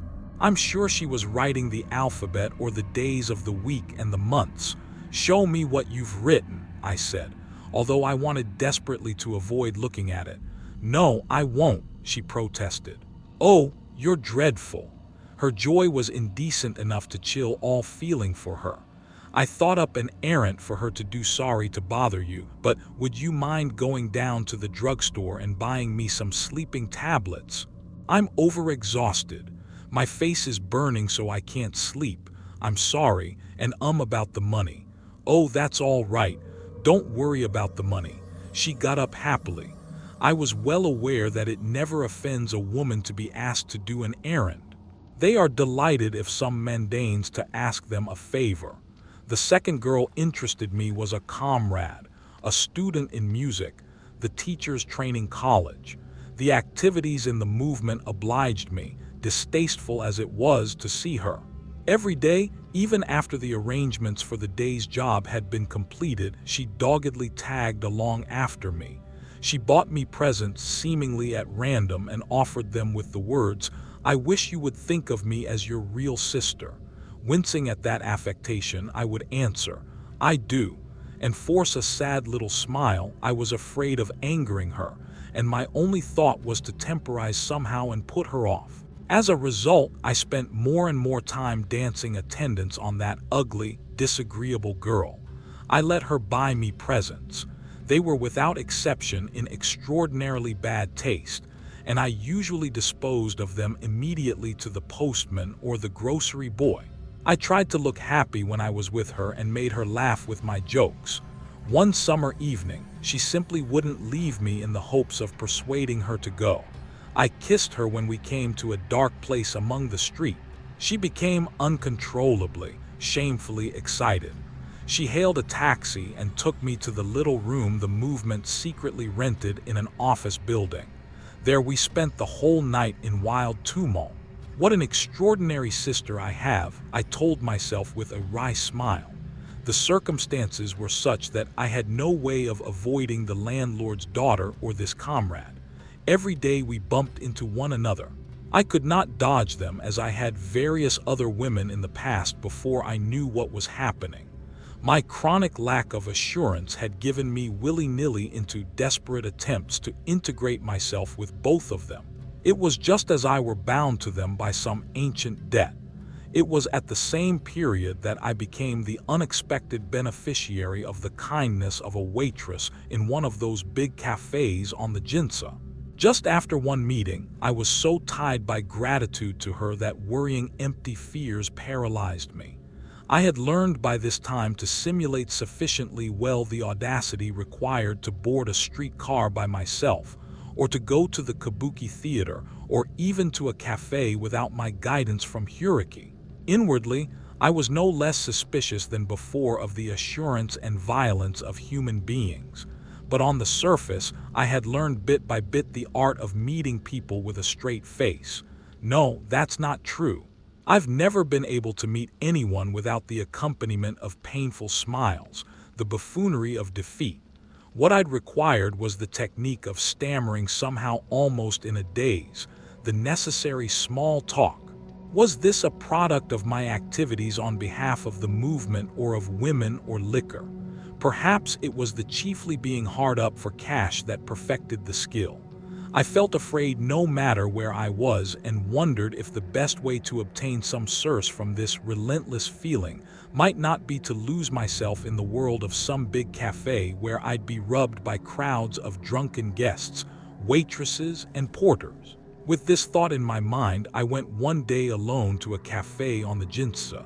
I had only 10 yen on me. I said with a smile to the hostess who sat beside me, "All I've got is 10 yen. Consider yourself warned. You needn't worry." She spoke with a trace of Kansai music accent. It was strange how she calmed my agitation with those few words. No, it wasn't simply because I was relieved of the necessity of worrying about money. I felt rather as if being next to her in itself made me unnecessary to worry. I drank the liquor she did not intimidate me, and I felt no obligation to perform any clownish antics for her. I drank in silence, not bothering to hide the taciturnity and gloominess which were my true nature. She put various appetizers on the table in front of me. "Do you like them?" I shook my head. "Only liquor. I'll have a drink too." It was a cold autumn night. I was waiting at the sushi stall back at Ginza for Sunaneo that I recall was her name, but the memories too music, blurred for me to be sure. I'm the sort of person who can forget even the name of the woman who he attempted suicide with. Anyway, I waited for her to get off work. The sushi I was eating had nothing to recommend music. Why, when I have forgotten her name, should I be able to remember so clearly how bad the sushi tasted? And I can recall with absolute clarity the clothes-cropped head of the old man. His face was like a snake's wagging from side to side as he made the sushi, trying to create the illusion that he was a real expert. It has happened to me 2 or 3 times since that I have seen on the streetcar. That seemed to be a familiar face and wondered who it was, only to realize with a start that the person opposite me looked like the old man from the sushi stall. Now, when her name and even her face are fading from my memory, for me to be able to remember that old man's face so accurately I could draw it is surely a proof of how bad the sushi was and how it chilled and distressed me. I should add that even I have been taken to restaurants famous for sushi, I have never enjoyed it much. Suno was living in a room she rented on the 2nd floor of a carpenter's house. I lay on the floor sipping tea, propping my cheek with one hand as if to hide the horrible toothache. I took no pains to hide my habitual gloom, oddly enough. She seemed to like seeing me lie there that way. She gave me the impression of standing completely isolated. An icy storm whipped around her, leaving only dead leaves careening wildly down.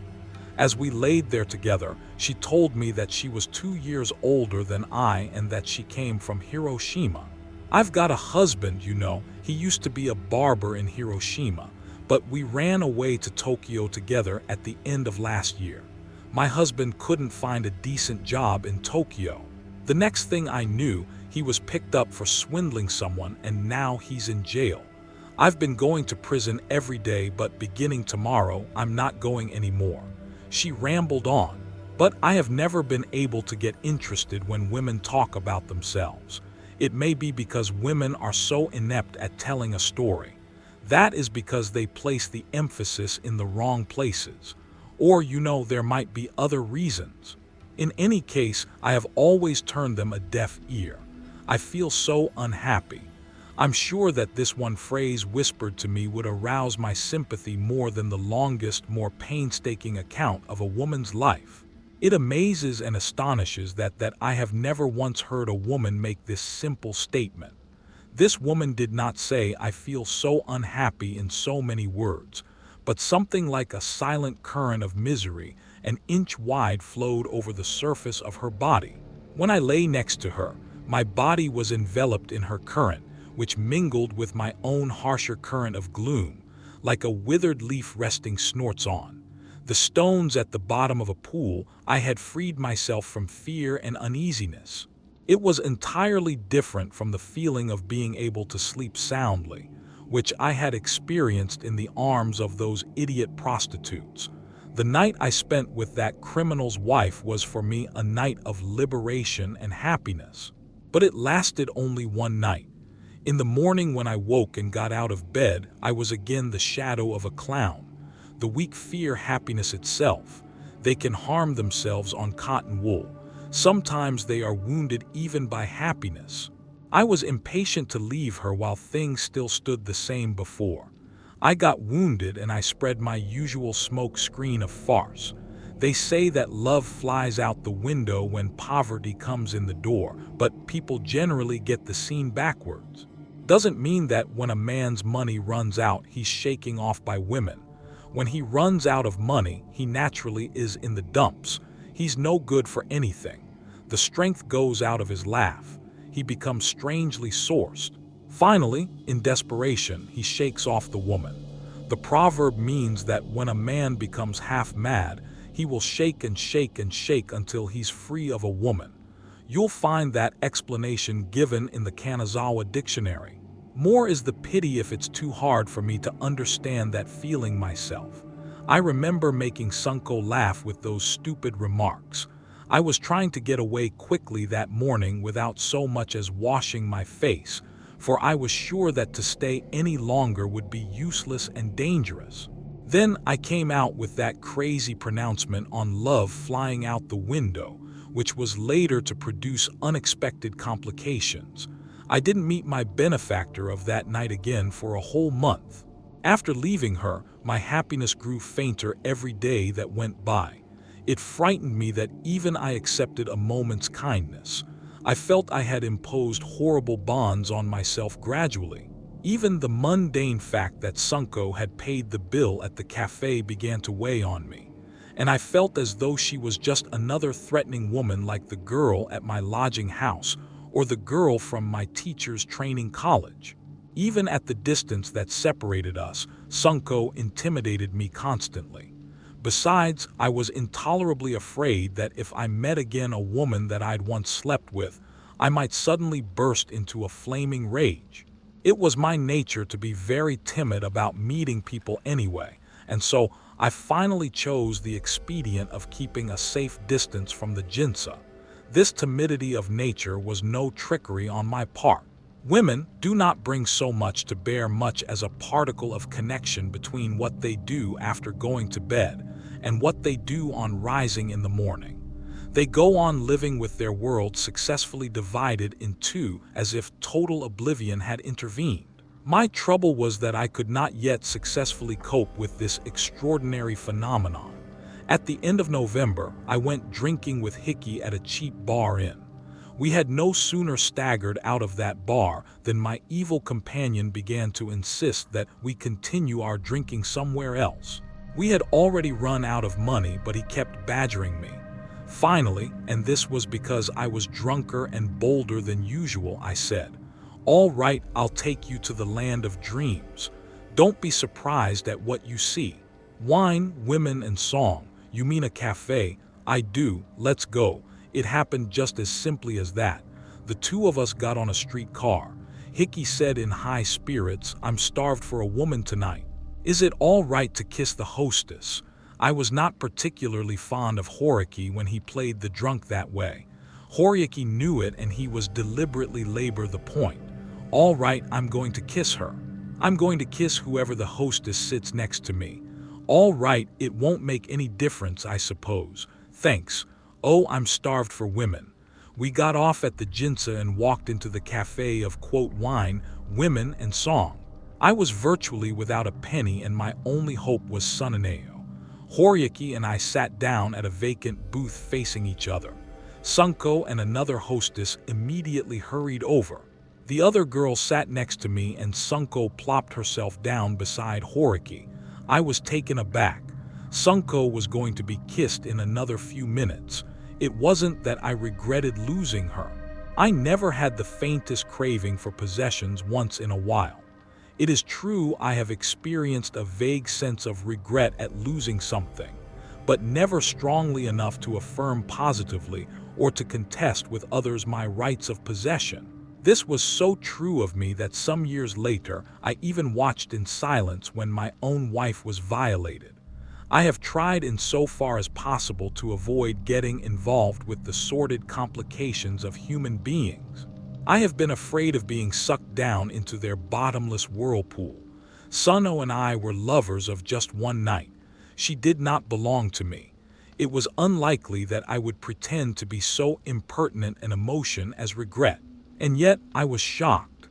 It was because I felt sorry for Sunko. Sorry that she would be obliged to accept Horiki's savage kisses while I watched. Once she had been defiled by Horiki, she would no doubt have to leave me. But my order was not positive enough for me to stop Sunko. I experienced an instant of shock at her unhappiness. I thought, it's all over now. Then the next moment I meekly, helplessly resigned myself. I looked down from Horiki's toss. I grinned. But the situation took an unexpected turn, one very much for the worse. "I've had enough," Horiki said with a scowl. "Not even a leech like myself can kiss a woman who looks so poverty-stricken." He folded his arms and stared, seemingly in utter disgust, at you. He forced a smile. "Some liquor. I don't have any money."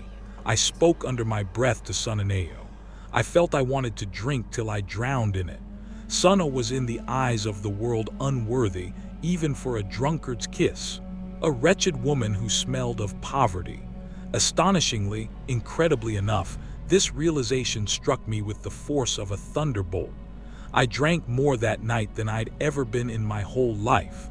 More, my eyes swam with drink. And every time So and I looked at each other's face, we gave a pathetic little smile. Yes, just as Horiki had said. She really was a tired, poverty-stricken woman with nothing more. But this thought itself was accompanied by a welling up of feeling of comradeship from this fellow sufferer from poverty. The clash between rich and poor is a hackneyed enough subject, but I am now convinced that it really is just one of these internal themes of drama. I felt pity for Siniko. For the first time in my life, I was conscious of a positive, if feeble, movement of love in my heart. I vomited. I passed out. This was also the first time I had ever drunk so much to lose consciousness. When I woke, Sanako was sitting by my pillow. I had been sleeping in her room on the second floor of the carpenter's house. "I thought you were joking when you told me that love flew out the window when poverty came in the door. Were you serious? You didn't come anymore. What a complicated business it is. Love and poverty. Suppose I work for you. Wouldn't that be all right?" "No, it wouldn't." She laid down beside me. Towards dawn, she pronounced for the first time the word death. She seemed too weary beyond endurance of the task of being a human being. And when I reflected on my dread of the world and its bothersomeness, on money, the movement, women, my studies, it seemed impossible that I could go on living. I consented easily to her proposal. Nevertheless, I was still unable to persuade myself fully at the reality of this resolution to die. Somehow there lurked an element of make-believe. The two of us spent that morning wandering around Asakusa. We went into a lunch stand and drank a glass of milk. She said, "You pay this time." I stood up, took out my wallet, and opened it. 3 copper coins. This was less shame than horror that assaulted me at that moment. I suddenly saw before my eyes my room in the lodging house, absolutely empty, save for my school uniform and the bedding, a bleak cell devoid of any object which might be pawned. My only other possessions were the kimono and coat I was wearing. These were the hard facts. I perceived with clarity that I could not go on living as I stood there hesitating. She got up and looked inside my wallet.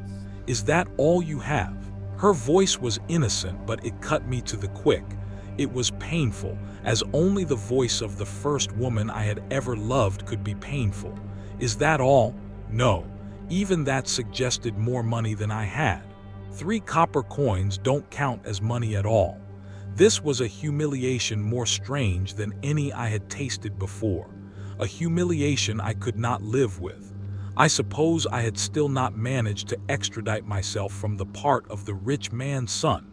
It was then I myself determined this time as a reality to kill myself. We threw ourselves into the sea at Kamakura that night.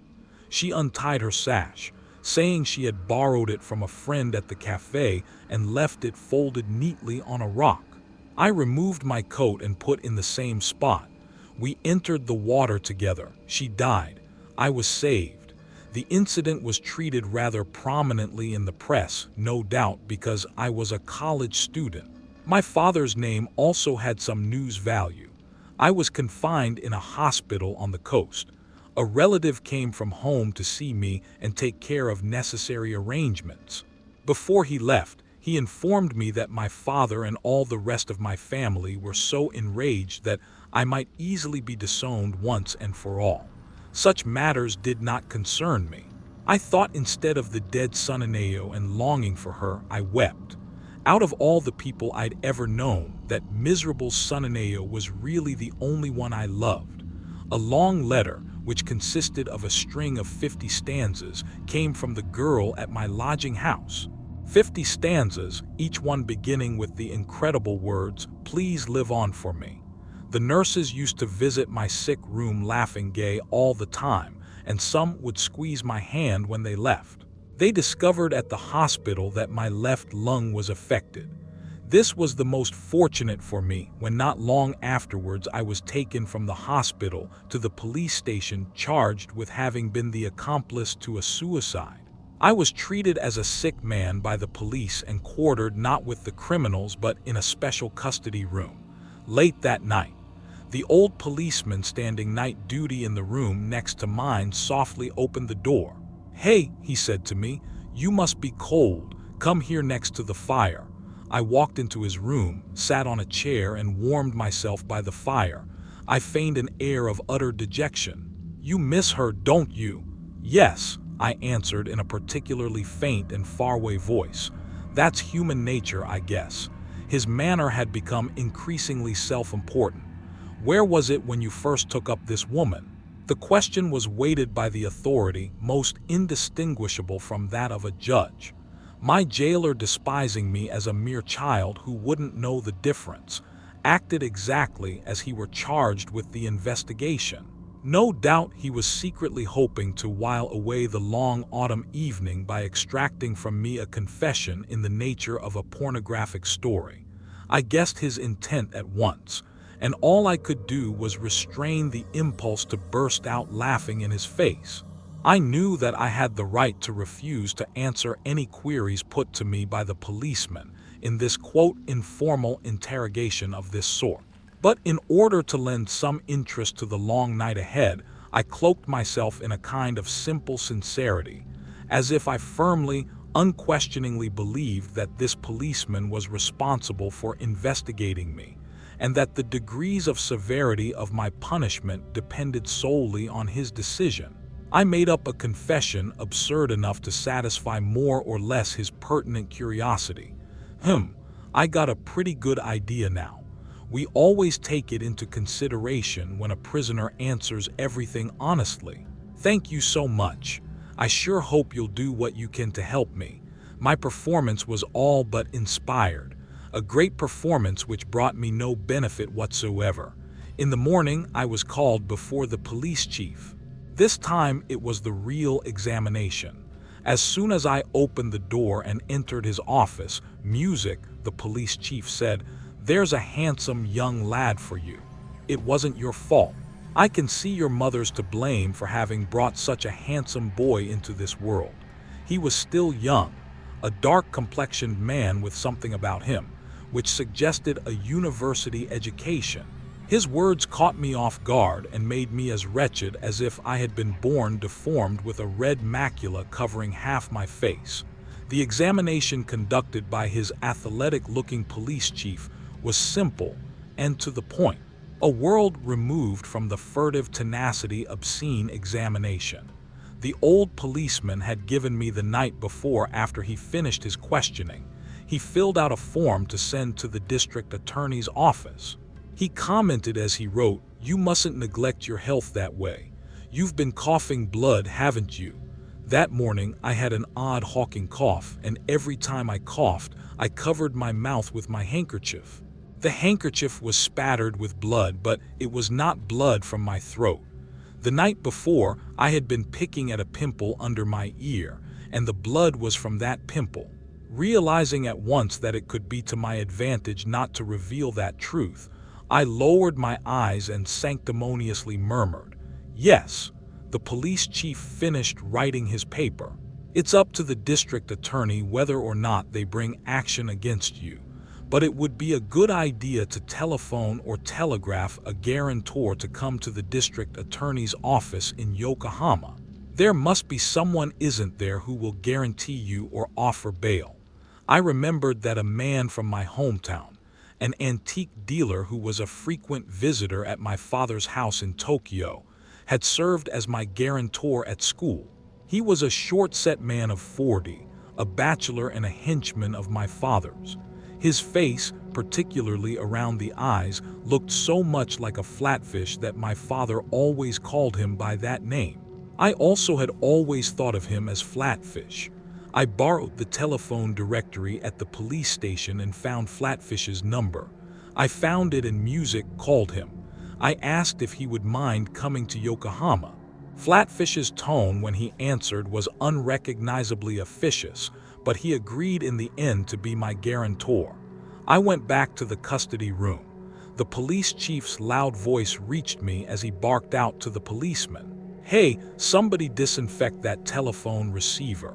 He's been coughing blood, you know." In the afternoon, they tied me with a thin hemp rope. I was allowed to hide the cope when we went inside, but the young policeman gripped the end of my rope firmly.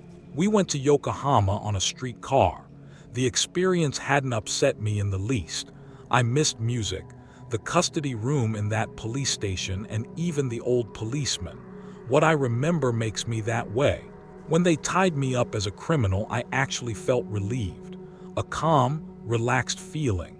Music even now, as I write down my recollections of those days, I feel a really expansive, agreeable sensation.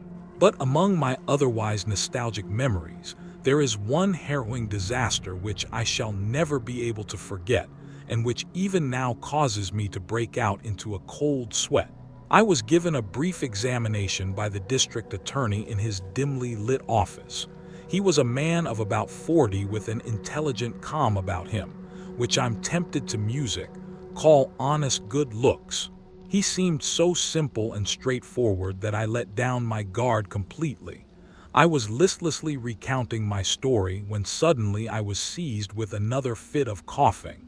I took out my handkerchief. The blood stains caught my eye, and with ignoble Music opportunism, I thought that this cough might also prove useful.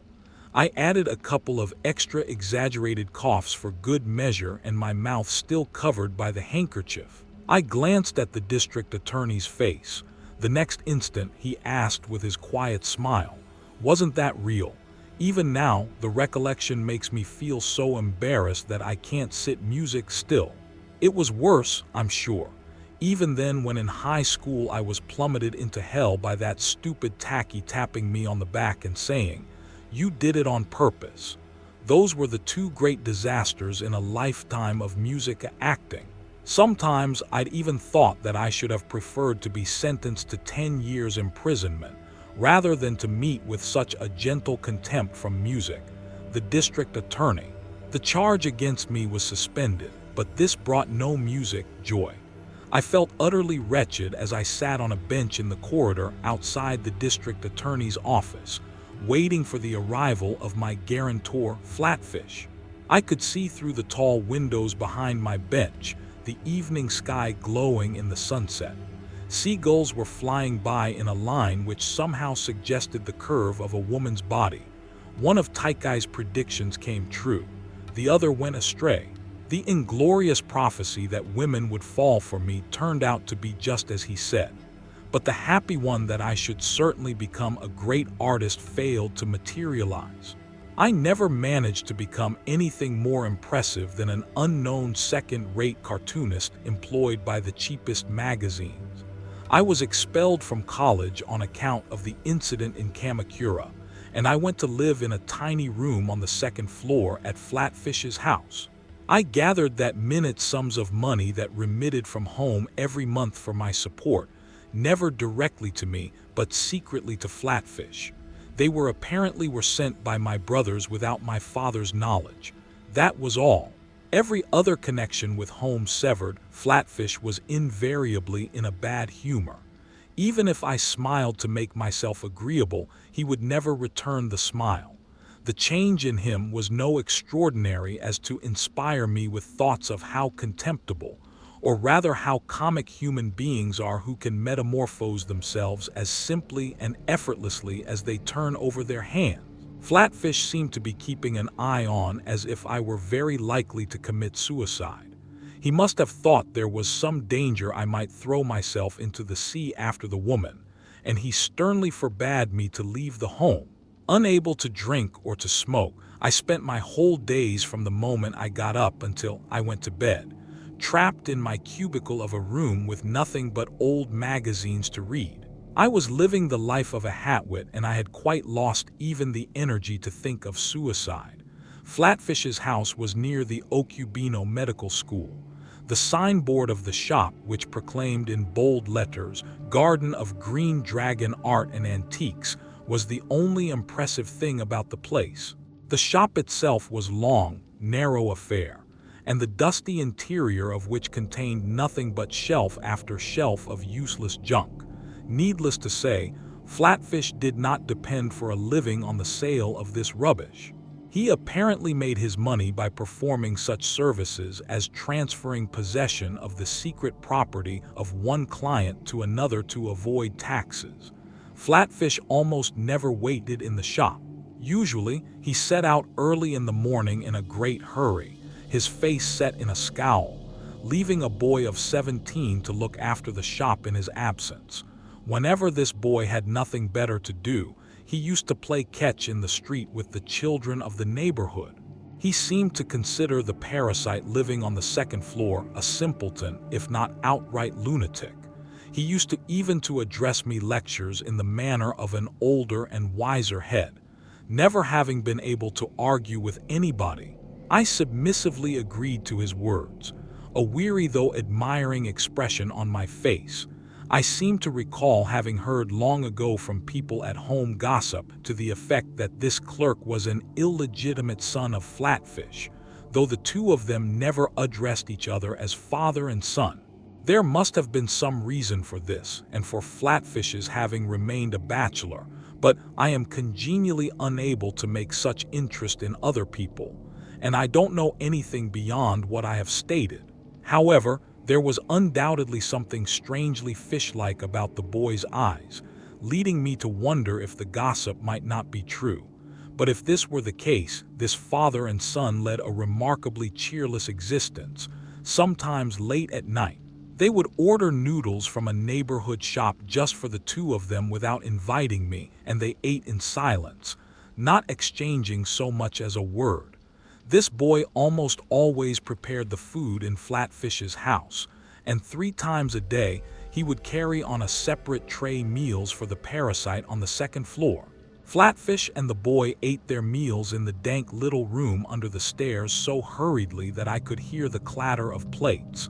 One evening towards the end of March, Flatfish, had he enjoyed some unexpected financial success or some other stratagem move him, invited me downstairs to a dinner graced by the rare presence of steak. The host himself was impressed by the unwanted delicacy of sliced tuna, and in his admiring delight, he expansively offered a little steak even to his listless hanger-on. He asked, "What do you plan to do in the future?" I did not answer, but picked up some dried sardines with my chopsticks from a plate on the table, and while I examined the silvery eyes of the little fish, I felt a faint flush of intoxication. I suddenly became nostalgic for the days when I used to go to Bardo drinking, and even for Heidke. I yearned for such desperation for freedom that I became weak and terrible. Ever since coming to this house, I have lacked all incentive even to play the clown. I had merely lain prostrate on the contemptuous glances of Flatfish and the boy. Flatfish himself seemed disinclined to indulge in long heart-to-heart talks, and for my part, no desire stirred within me to run after him with complaints. Flatfish pursued his discourse. As things stand, it appears that the suspended sentence passed against you will not count as a criminal record or anything of that sort. So, you see, your rehabilitation depends entirely on yourself. If you mend your ways and bring me your problems seriously, I will certainly see what I can do to help you. Flatfish's manner of speech, no, not only his, but the manner of speech of everybody else in the world, held strange, elusive complexities, intricately presented with overtones of vagueness. I have always been baffled by those precautions so strict to be useless, and by the intensely irritating little maneuvers surrounding them. In the end, I have felt past caring. I have laughed them away with my clowning or surrendered to them abjectly with the silent nod of the head in an attitude of defeat. In later years, I came to realize that if Flatfish had at the time presented me with a simple statement of the facts, there would have been no untoward consequences.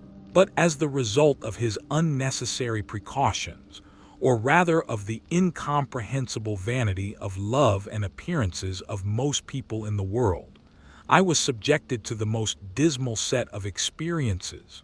How much better things would have been if only Flatfish had said something like this: "I'd like you to enter a school beginning in the April term. Your family has decided to send you a more adequate allowance once you have entered school."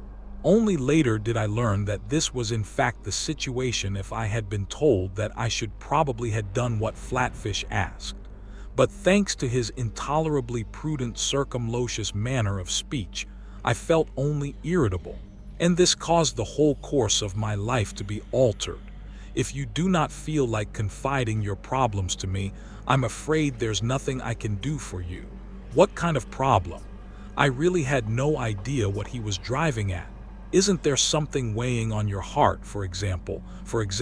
What do you yourself want to do now? Do you think I ought to get a job? No, don't ask me. Tell me what you would really like. But even supposing I said I wanted to go back to school, yes, I know it costs money, but the question is not the money, it's what you feel. Why, I wonder, couldn't he have mentioned the simple fact that the money would be forthcoming from home? That one fact would probably have settled my feelings, but I was left in a fog. How about it? Have you anything which might be described as aspirations for the future? I suppose one can't expect people. One helps to understand the difficult it is to help another person. I'm sorry. I'm really sorry about you. I'm responsible for you now, and I don't like you to have such half-hearted feelings. I wish you would show me that you were resolved to make a real effort to turn over a new leaf. If, for example, you were to come to me seriously with your plans for the future, I would certainly do what I could. But of course, you can't expect to lead your former life of luxury on the help of your poor friend Flatfish. Don't give yourself any illusions on that score. No.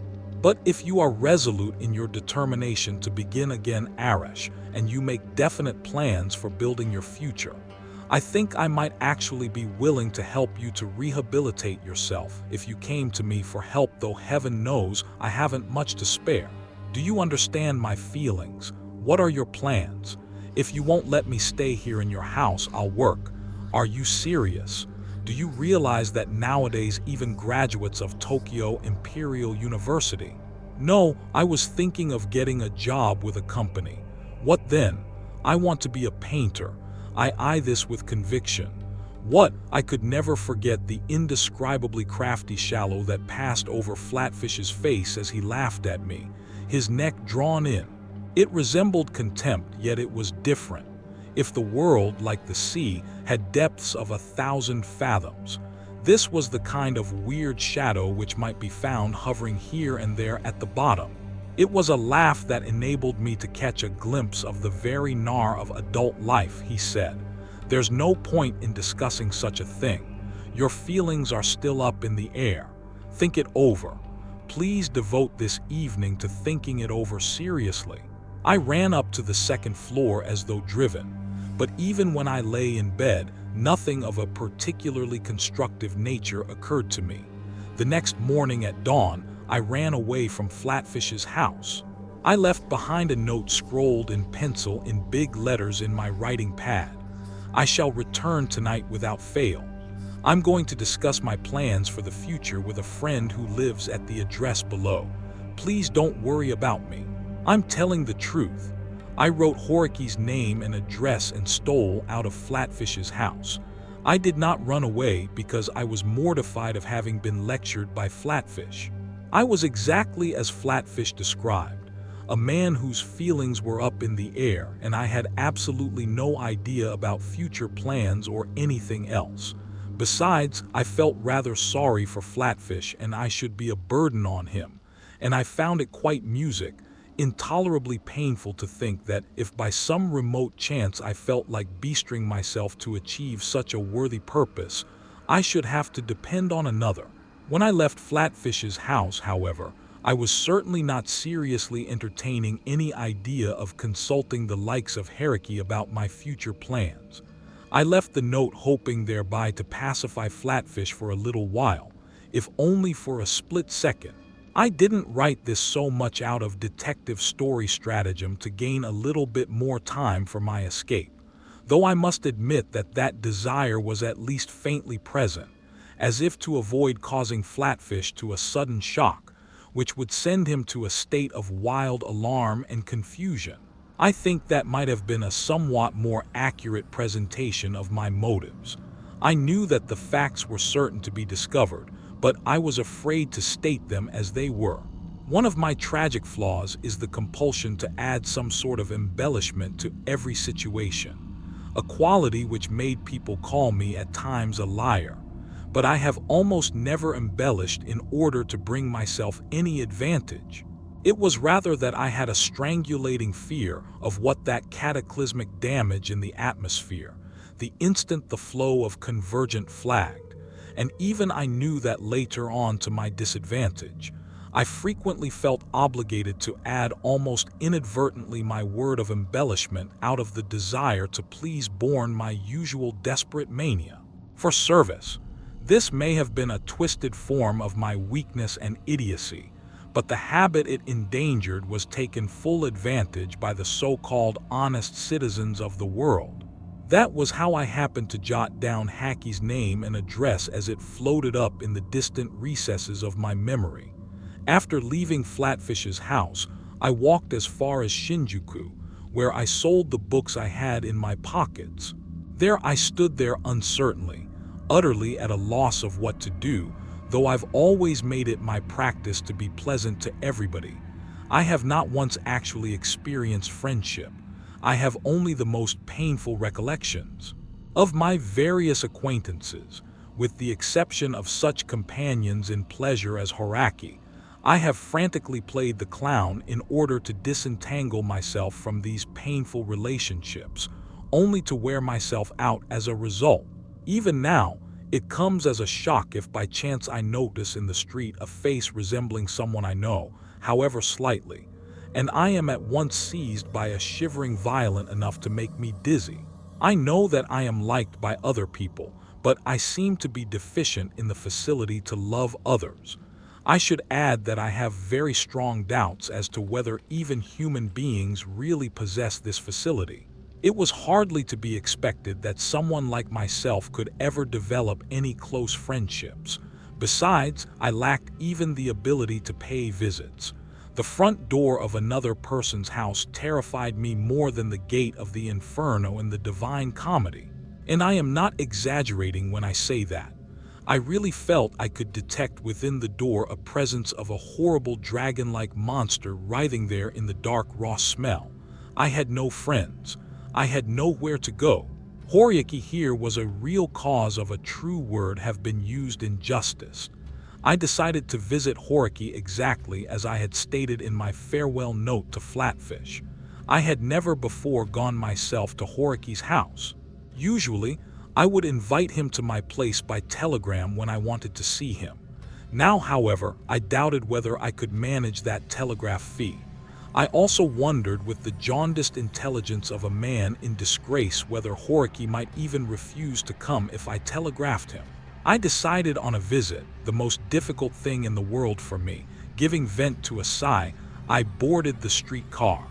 The thought that the only hope left for me in the world was Horyuki music filled me with a foreboding dreadful enough to send chills up and down my spine.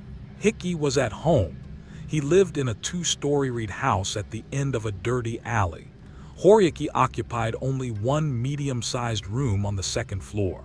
Downstairs, his parents and a young workman were busily switching and pounding strips of cloth to make thongs for sandals. Horyuki showed me that day of new aspect of a city dweller personality.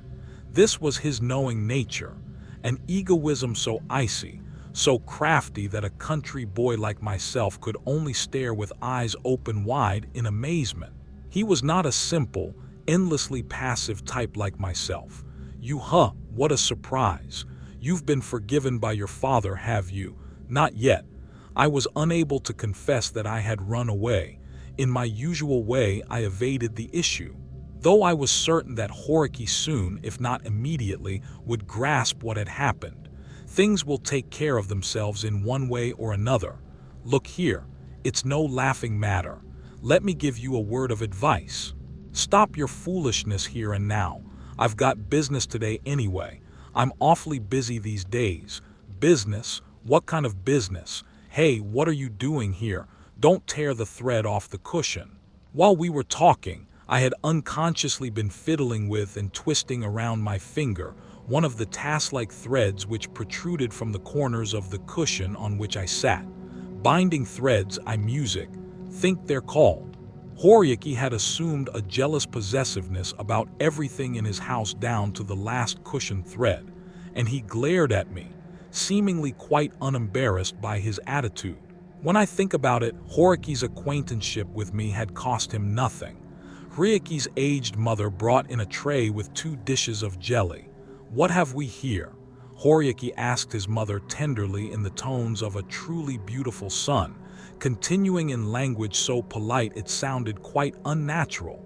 Oh, I'm sorry. Have you made jelly? That's terrific. You shouldn't have bothered. I was just going out on some business, but it would be wicked not to eat your wonderful jelly after you've gone through all the trouble. Thank you so much. Then turning in my direction, how about one for you? Mother made it especially. This is delicious. Really terrific. He ate with a gusto, almost a rapture, which did not seem to be altogether play acting. I also spooned my bowl of jelly.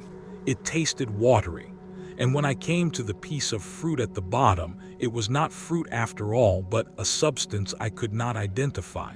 I by no means despised their music, poverty. At the time, I didn't think the jelly tasted bad, and I was really grateful for the old woman's kindness. It is true that I dread poverty, but I do not believe I ever had despised it. The jelly and the way Hickey rejoiced over it taught me a lesson in the parsimoniousness of the city dweller, and what it was really like in a Tokyo household, where the members divide their lives so sharply between what they do at home and what they do on the outside. I was filled with dismay at these signs that I, a fool rendered incapable by my perpetual flight from human society, from distinguishing between at home and on the outside, was the only one completely left out, that I had been deserted even by Horiki. I should like to record that as I manipulated the peeling lacquer chopsticks to eat my jelly, I felt unbearably lonely.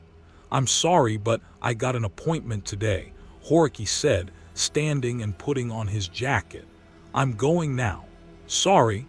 At that moment, a woman visitor arrived for Hiki. My fortunes thereby took a sudden turn. Horiki at once became quite animated. "Oh, I'm sorry. I was just on my way to your place when this fellow dropped in without warning." "No, you're not in the way at all. Please come in." He seemed rattled. I took the cushion from under me and turned it over before handing it to Horiki. But snatching it from my hands, he turned it over once more as he offered it to the woman. There was only that one cushion for guests besides the cushion Hiki sat on. The woman was a tall, thin person. She declined the cushion and sat drearily in the corner by the door. I listened absent-mindedly to their conversation. The woman, evidently an employee of the magazine publisher, had commissioned an illustration from Horiki and had come now to collect it. "We're in a terrible hurry," she explained. "It's ready. It's been ready for some time. Here you are." A messenger arrived with a telegram as Horiki read it. I could see his good spirits on his face turn ugly. "Damn it. What have you been up to?" The telegram was from Flatfish. "You should go back at once." "I ought to take you there back myself, I suppose, but I haven't got the time now." "Imagine a runaway and looking so smug," the woman asked. "Where do you live in Okubo?" I answered without thinking. "Oh, that's quite near my office." She was born in Koshu and was 28. She lived in the apartment in Konenji with her 5-year-old girl. She told me that her husband had died 3 years before. "You look like someone who's had an unhappy childhood. You're so sensitive. More's the pity for you." I led for the first time the life of a kept man. After Shizuko, that was the name of the lady journalist, went out to work in the morning in the magazine publisher. Her daughter Shagiko and I obediently looked after the apartment. Sheko had always been left to play in the superintendent's room while her mother was away, and now she seemed delighted that an interesting uncle had turned up as a new playmate. For about a week I remained in a state of daze. Just outside the apartment window was a kite caught in the telegraph wires, blown about and ripped by the dusty spring wind, and nevertheless clung tenaciously to the wires as if an affirmation of something. Every time I looked at the kite, I had to smile with embarrassment and blush. It haunted me even in dreams. "I want some money." "How much?" she asked. "A lot. Love flies out the window when poverty comes in the door," they say. And it's true. Don't be silly. Such a trite expression, is it? But you don't understand. I may run away if things go on at this rate. Which of us is the poor one? And which will run away? What a silly thing to say. I want to buy my drinks and cigarettes with my own money. I'm a lot better artist than Horuchi. At such times, the self-portraits I painted in high school, the ones Takaguchi called ghost pictures, naturally came to mind. My lost masterpieces, these my only really worthwhile pictures, had disappeared during one of the frequent changes of addresses. I afterwards painted pictures of every description, but they all fell far, far short of those splendid works I had remembered them. I was plagued by a very heavy sense of loss, as if my heart had become empty. The undrunk glass of absence, a sense of loss which was doomed to remain eternally unmitigated stealthily, began to take shape whenever I spoke of painting. That unrunk glass of absinthe flickered before my eyes. I was agonized by the frustrating thought, if only I could show them those paintings, they would believe in my artistic talents. Do you really?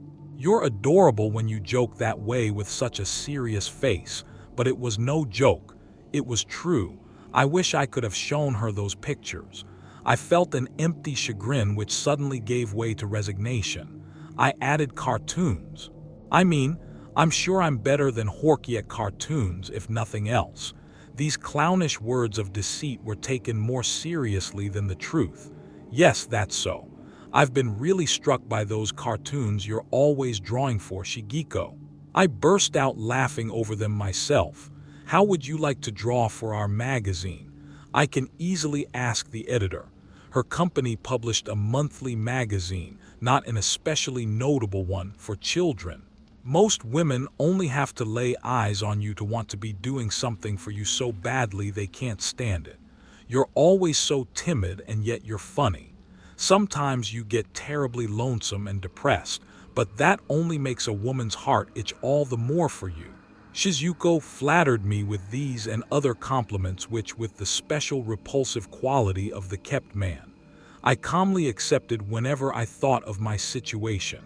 I sank all the deeper in my depression and I lost all my energy.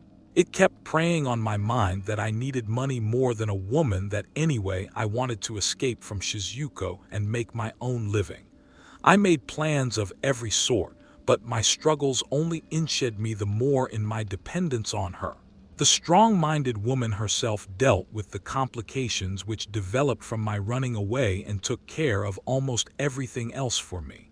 As a result, I became more timid than ever before her. At Shizuko's suggestion, a music conference took place attended by Flatfish, Horky, and herself, at which it was concluded that all relations between me and my family were to be broken, music, and I was to live with Shizuko as a man and wife. Thanks also to Shizuko's efforts, my cartoons began to produce a surprising amount of money.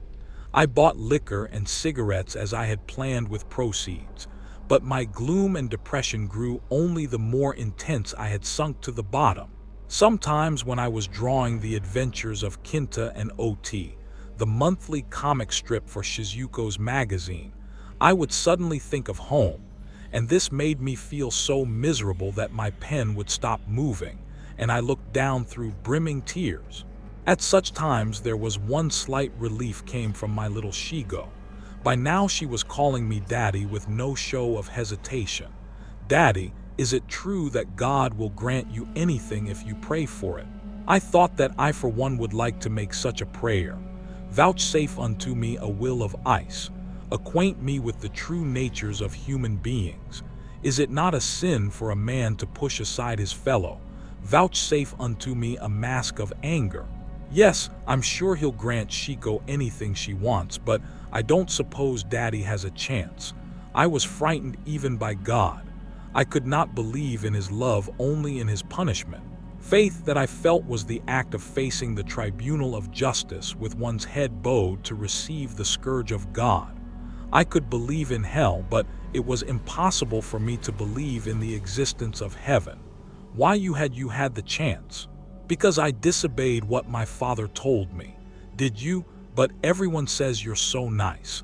That's because I deceived them. I was aware that everybody in the apartment house was friendly to me, but it was extremely difficult for me to explain to Chigo how I feared them all and how I was cursed by the unhappy peculiarity that the more I feared people, the more I was liked, and the more I was liked, the more I feared them, a process which eventually compelled me to run away from everybody. I casually changed the subject. Shiko, what would you like from God? I would like my real daddy back. I felt dizzy with a shock. An enemy. Was I Shigeko's enemy or was she mine? Here was another frightening grown-up who would intimidate me. A stranger. An incomprehensible stranger. A stranger full of secrets. Shiko's face suddenly began to look that way. I had been deluding myself with the belief that Shigeko at least was safe. But she too was like an ox which suddenly lashes out its tail to kill the horsefly on its flank. I knew that from then on I would have to be timid even before that little girl is the lady killer at home. Hickey had taken to visiting me again to my place. I could not refuse him. Even though this was the man who had made me so miserable the day I ran away, I welcomed him with a feeble smile. Your comics are getting quite the reputation, aren't they? There's no competing with amateurs. They're so foolhardy, they don't know when to be afraid. Your composition is still not worth a damn. He dared to act as a part of the master to me. I felt my usual angry tremor of anguish at the thought. I can't imagine the expression on his face if I showed him my ghost pictures, but I protested instead. Don't say such things. You'll make me cry. Ori looked all the more elated with himself. If all you guys just enough talent to get along, sooner or later you'll just betray yourself. Just enough talent to get along. I really had to smile at that. Imagine saying that I had enough talent to get along. It occurred to me that a man like myself who dreads human beings, shuns and deceives them, might on the surface seem strikingly like another man who reveres his clever, worldly wise words for success embodied in the proverb, "Let sleeping dogs lie." Is it not true that no two human beings understand anything whatsoever about each other? That those who consider themselves bosom friends might utterly mistaken about their fellow, and failing to realize the sad truth throughout a lifetime weep when they read in the newspapers about his death. Oriki, I had to admit, participated in the settlement after my running away, and now he was behaving exactly like the great benefactor to whom I observed my rehabilitation or music, like to go between of romance. The look on his face as he lectured me was grave. Sometimes he would barge in late at night, dead drunk, to sleep at my place or stop by to borrow 5 yen. You must stop fooling around with women. You've gone far enough. Society won't stand no more. What I wondered, did he mean by society the plural of human beings? Where was the substance of this thing called society? I had spent my whole life thinking that society must certainly be something powerful, harsh, and severe. But to hear her talk made the words, "Don't you mean yourself?" come to the tip of my tongue, but I held the words back, reluctant to anger him. Society won't stand for it. It's not society. You're the one who won't stand for it. Right. If you do such a thing, society will make you suffer for it. It's not society. It's you, isn't it? Before you know it, you'll be ostracized by society. It's not society. You're going to do the ostracizing, aren't you? Words. Words of every kind went flying through my head.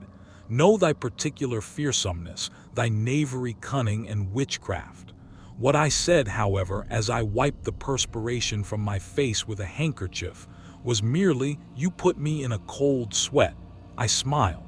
From then on, however, I came to hold almost as a philosophical conviction the belief what is society but the individual. From the moment I suspected that society might be an individual, I was able to act more in accordance with my own inclinations. Shizuko, I had become rather self-willed and not so timid as before. Hitoki remarked that it was funny how stingy I had become. Or as Shiko had it, I had stopped being so nice to Shiko without a word, without a trace of a smile. I spent one day after the next, looking after Shiko and drawing comic strips, some of them so idiotic I couldn't understand them myself for the various firms which commissioned them. Orders had gradually started coming in from other publishers, all of an even lower class than Shizuko's company. Third-rate publishers, I suppose they'd be called. I drew with extremely excessively depressed emotions, deliberately penning each line only to earn money for drink. When Shizuko came home from work, I would dash out as if in relay with her and head for the outdoor booths near the station music, to drink cheap, strong liquor. Somewhat buoyed after a bout, I would return to the apartment. I would say, "The more I get to look at you, the funnier your face seems. Do you know I get inspiration for my cartoons from looking at your face when you're asleep? What about your face when you sleep? You look like an old man, music, a man of 40. It's all your fault you drain me dry. Man's life is like a flowing river. What is there to fret over on a riverbank or a willow tree? Hurry to bed and stop making such a racket." "Would you like something to eat?" She was calm. She did not take me seriously. "If there's any liquor left, I'll drink it. Man's life is like a flowing river. Man's river. No, I mean the river flows. The flowing life." I would go on singing as Shizuko took off my clothes. I fell asleep with my forehead pressed against her breast. This was my daily routine. When I first read in translation these verses by Guy Koski Ross, I blushed until my face burned. The toad, that is what I was, a toad. It was not a question of whether or not society tolerated me, whether or not it ostracized me. I was an animal lower than a dog, lower than a cat, a toad. I sluggishly moved. That's all. The quantities of liquor I consumed had gradually increased. I went drinking not only in the neighborhood of the Koenji station, but as far as the Ginza. Sometimes I spent the night out at bars. I acted the part of the ruffian-kissed women indiscriminately. Did anything as long it was not in the accord of accepted usage. Drank as wildly, no more so as before my attempted suicide was. So hard-pressed for money that I used to pawn Shizuko's clothes. A year had passed since I first came to her apartment and smiled bitterly at the torn kite. One day, along with the cherry trees that were going to leaf, I stole some of Shizuko's under robes and sashes and took them to a pawn shop. I used the money they gave me to go drinking on the Ginza. I spent 2 nights in a row away from home. By the evening of the 3rd day, I began to feel some compunctions about my behavior, and I returned to Shizuko's apartment. I unconsciously hushed my footsteps as I approached the door, and I could hear Shizuko talking with Shigo. "Why does he drink?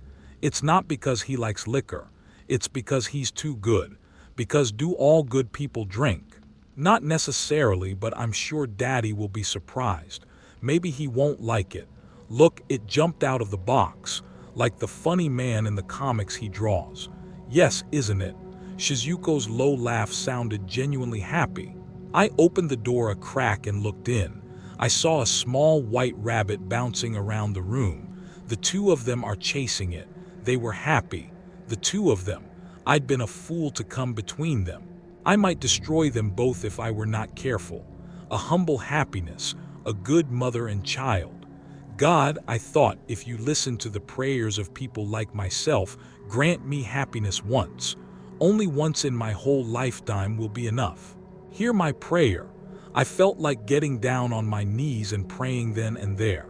I shut the door softly, went to the Ginza, and did not return to the apartment. My next spell as a kept man was in an apartment over a bar closed by the Kobayashi Station Society. I felt as though even I were to begin to last to acquire some vague notion of what it meant. It is the struggle between one individual and another. A then and there struggle in which the immediate triumph is everything. Human beings never submit to human beings. Even slaves practice their mean retaliations. Human beings cannot conceive of any means of survival except in terms of single them and their contest. They speak of duty to one's country and such like things, but the object of their efforts is invariably the individual, and even once the individual's needs have been met, again, the individual comes in. The incomprehensibility of society is the incomprehensibility of the individual. The ocean is not society. It is individuals. Snorts, this was how I managed to gain a modicum of freedom from my terror at the illusion of the ocean called the world. I learned to behave rather aggressively without the endless anxious worrying I knew before responding as it were the needs of the moment. When I left the apartment in Kangi, I told the madam of the bar in Kobayashi, "I've left her and come to you." That's all I said, and it was enough.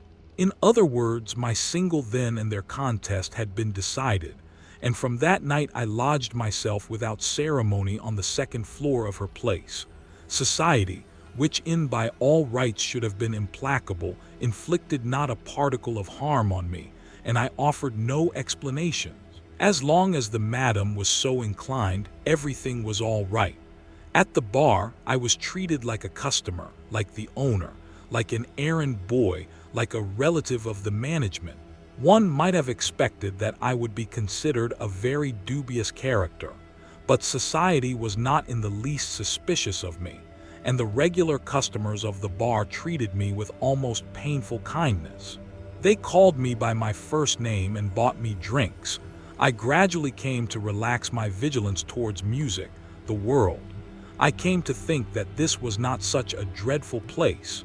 My feelings of panic had been molded by the unholy fear aroused in me in such superstitions of science as the hundreds of thousands of whooping cough germs borne by the spring breezes, the hundreds of thousands eye-destroying bacteria which infests in the public baths, the hundreds of thousands of microbes in the barber shop which will cause baldness, the swarms of scabies, parasites infecting the leather straps in the subway cars or the tapeworm fluke, and heaven knows what eggs, what undoubtedly lurk in raw fish and in undercooked beef and pork, or the fact that you walk barefoot and a tiny sliver of glass might penetrate the sole of your foot and after they're circulating through your body, reach the eye and cause blindness. There is no disputing the accurate scientific fact that millions of germs are floating, swimming, wriggling everywhere.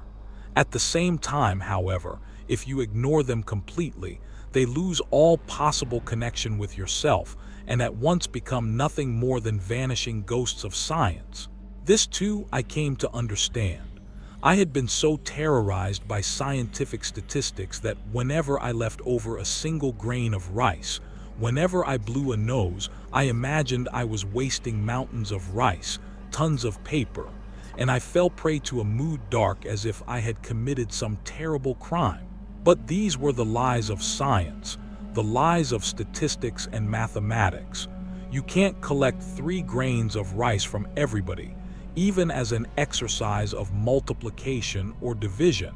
It ranks as one of the most elementary and feeble-minded problems, about on par with the computation of the percentage of times that people slip in the dark, unlighted bathroom and fall into the toilet, or the percentage of passengers who get their feet caught in the space between the door of a subway train and the edge of the platform, or such futile exercises in probability.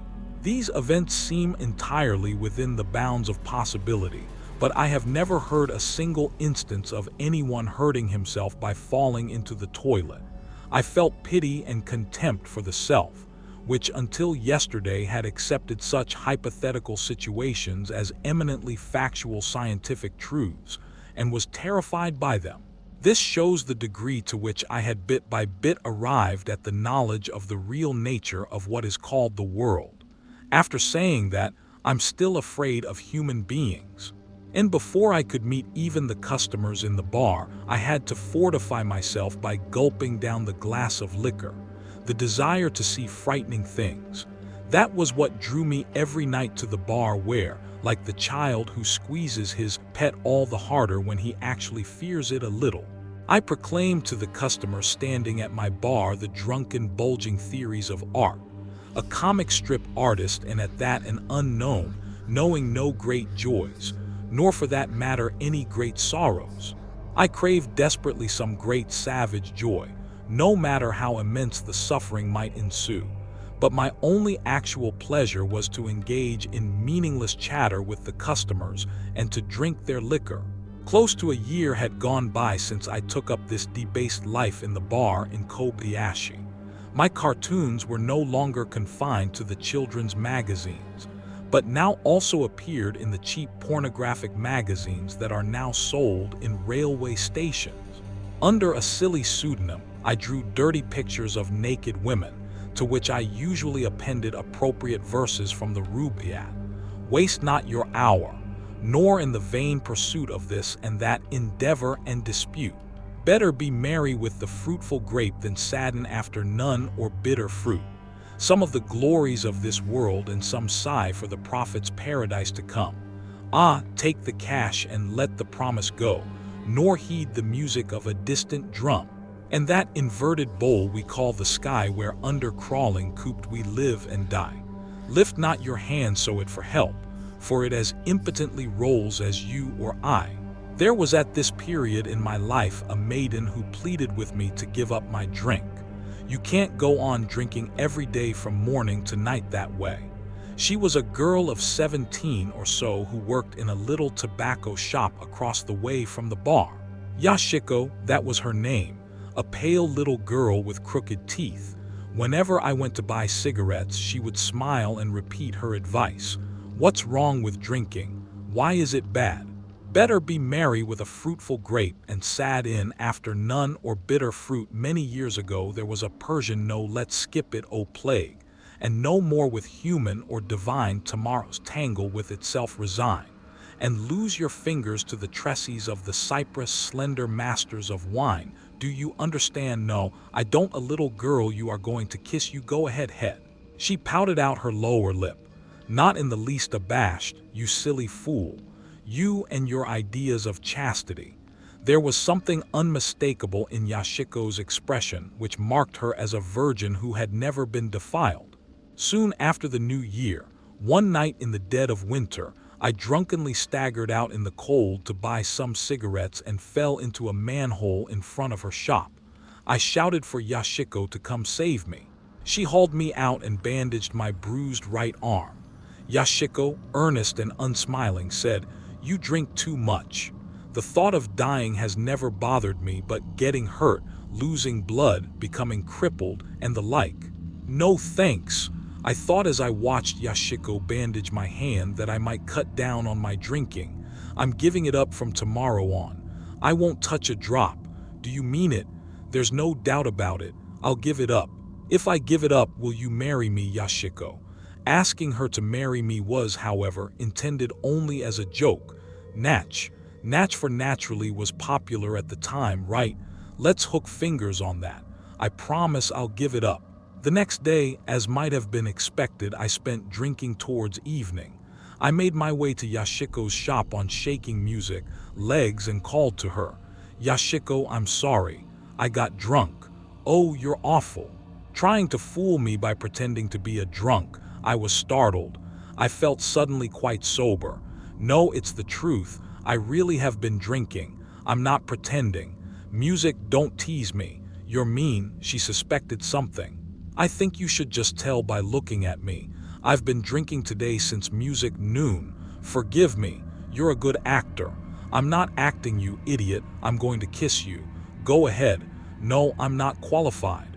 I'm afraid I'll have to give up the idea of marrying you. Look at my face, red, isn't it? I've been drinking. It's just the sunset shining on it. Don't try to fool me. You promised yesterday you wouldn't drink. You wouldn't break a promise, would you?" We hooked fingers. "Don't tell me you've been drinking. It's a lie. I know it is." Yoshiko's pale face was smiling as she sat there inside the dimly lit shop. What a holy thing uncorrupted virginity is, I thought. I never had slept with a virgin, a girl younger than myself. I'd marry her. I wanted once in my lifetime to throw that great savage joy, no matter how immense the suffering that one might ensue. I had always imagined that the beauty of virginity was nothing more than the sweet sentimental illusion of stupid poets, but it really is alive and present in the world. We would get married in the spring. We'll go together on bicycles to see the waterfalls framed in the green leaves. I made up my mind on the spot. It was a then and there decision, and I did not hesitate to steal the flower. Not long afterwards we were married. The joy I obtained as a result of this action was not necessarily greater average, but the suffering which ensued was staggering, so far surpassing what I had imagined that even describing it as horrendous would not quite cover it. The world, after all, was still a place of bottomless horror. It was by no means a place of childlike simplicity, where everything could be settled by a single then and their decision. Hickey and myself despising each other as we did constantly together, thereby degrading ourselves. If that is what the world calls friendship, the relations between Hiroki and myself were undoubtedly those of friendship. I threw myself on the chivalry of the madam of the bar in Kobayashi.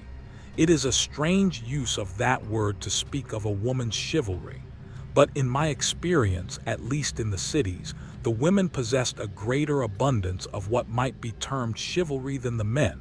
Most men concerned themselves all fear and trembling only with appearances, and they were stingy to boot. She enabled me to marry Yoshiko, and to rent a room on the ground floor of an apartment building near the Sumida River, which we made our home. I gave up drink and devoted my energies to drawing cartoons. After dinner, we would go out together to see a movie, and on the way back, we would stop at a milk bar or buy pots of flowers. But more than any of these things, it gave me pleasure just to listen to the words or watch the movements of my little bride, who trusted in me with all her heart. Then, when I had begun to entertain faintly in my breast the sweet notion that perhaps there was a chance I might turn into one of these days into a human being, and be spared the necessity of a horrible death, Horyuki showed up again. He held me. "How's the great lover? Why, what's this? Do I detect a note of caution in your face? You of all people, I've come today as a messenger from the Lady of Kanji." He lowered his voice and thrust his jaw in the direction of Yoshiko, who was preparing tea in the kitchen. As much as to ask whether it was all right to continue, I answered nonchalantly, "It doesn't matter. You can say anything before her." As a matter of fact, Yoshiko was what I would like to call a genius at trusting people. She suspected nothing of my relations with the madam at the bar in the Kobayashi. And even after I told her all about the incident which occurred in Kamakura, she was equally unsuspicious of my relations with Sunaneo. It was not because I was an accomplished liar. At times I spoke quite bluntly, but Yoshiko seemed to take everything I said as a joke. "You seem to be just as cocky of yourself as ever. Anyway, it's nothing important." She asked me to tell you when a visitor once in a while, just as I was beginning to forget that bird of ill omen came flapping my way to rip open with its beak the wounds of memory. All at once shame over the past and the recollection of the sin unfolded themselves before my eyes, and seized by a terror so great it made me want to shriek. I could not sit still a moment longer. "How about a drink?" I said. "Suits me," said Horyuki. Horyuki and myself, though outwardly he appeared to be a human being like the rest, I sometimes felt he was exactly like myself. Of course, that was only after we had been making the round of the bars, drinking cheap liquor here and there when the two of us met face to face. It was as if we were immediately metamorphosed into dogs of the same shape and pelt, and we bounded out through the streets covered with a fallen snow. That was how it happened to warm over as it were the embers of our old friendship. We went together to the bar in Kobayashi, and eventually we too soused dogs. Visited Shizuko's apartment in Kanji, where I sometimes spent the night. I shall never forget. It was a sticky, hot summer's night. Horyuki had come to my apartment just about dusk, wearing a tattered summer kimono. He told me an emergency had come up, and he had been obliged to pawn his summer suit. He asked me to lend him some money because he was anxious to redeem the suit before his aged mother found out. The matter apparently concerned him genuinely. As ill luck would have it, I hadn't any money in my place. As usual, I sent Yoshiko out to the pawn shop with some of her clothes. I lent Horyuki what he needed from the money she received, but there's still a little left over, and I asked Yoshiko to buy some gin with it. We went up on the roof of the apartment house where we celebrated the evening cool with a dismal little party. Faint miasmic gusts of wind blew in from the river every now and then. We began a guessing game of tragic and comic nouns. Music. This game, which I myself had invented, was based on the proposition that just as nouns could be divided into the masculine, feminine, and neuter, there was also a distinction between tragic and comic nouns. For example, this system decreed that steamship and steam engine were both tragic nouns, while streetcar and bus were comic persons. Who failed to see why this was true were obviously unqualified to discuss art, and a playwright who included even a single tragic noun in a comedy showed himself a failure if no other reason. The same held equally true of comic nouns and tragedies. I began the questioning. Are you ready? What is tobacco? Tragic, Horiyuki answered promptly. What about medicine, powder, or pills? Injection. Tragic, I wonder. Don't forget there are hormones and injections too. No, there's no question, but it's tragic. First of all, there's a needle. What could be more tragic than a needle? All right, you win. But you know, medicines and doctors are surprisingly enough comic. What about death comic? And that goes for Christian ministries and Buddhist priests too. Bravo. Then life must be tragic. Wrong. It's comic too. Well, in that case, everything becomes comic. Here's one more for you. What about cartoonist? You couldn't possibly call it a comic noun, could you? Tragic. An extremely tragic noun. What do you mean extremely tragic is a good description of you? Any game which can drop to the level of such abysmal music, jokes is despicable. But we were very proud of what we considered to be an extremely witty diversion never known before in the saloons of the world. I had invented one other game of a rather similar character, a guessing game of antonyms. The antonym of black is white, but the antonym of white is red. The antonym of red is black. I ask now, what is the antonym of flower? Horiyuki frowned and thought, let me see. There used to be a restaurant called the Flower Moon. It must be moon. That's not an antonym. It's more of a synonym. Aren't star and garter synonymous? It's not an antonym. I've got it. It's BB. Aren't there bees, or is it ants and peonies? What are you trying to do? No bluffing now, I know. Clustering clouds that cover the flowers. You must be thinking of clouds that cover the moon. Well, that's right. Wind that destroys the blossoms. It's the wind. The antonym of flower is wind. Pretty poor. Sounds like a line out of the popular song, You Betray Your Origins. Well, then how about something more recendite? Say a mandolin. Still no good. The antonym of flower. You're supposed to name the thing in the world which is least like a flower. That's what I'm trying to do. Wait, how about this? A woman. Then what's a synonym for woman? Entrails. You're not very poetic, are you? Well, then what is the antonym for entrails? Milk. That's pretty good. One more in that vein. Shame. What's the antonym of shame? Shameless. A popular cartoonist I could name. What about Masao Horiyuki? By the time we reached this point, we had gradually become incapable of laughter and were beginning to experience the particular oppressiveness, as if one's head were stuffed with broken glass that comes from getting drunk on gin. Don't be cheeky now. I for one have never been tied up like a common criminal the way you have. I was taken aback.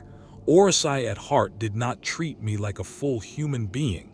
He could only consider me as the living corpse of a would-be suicide, a person dead to shame, music, an idiot ghost.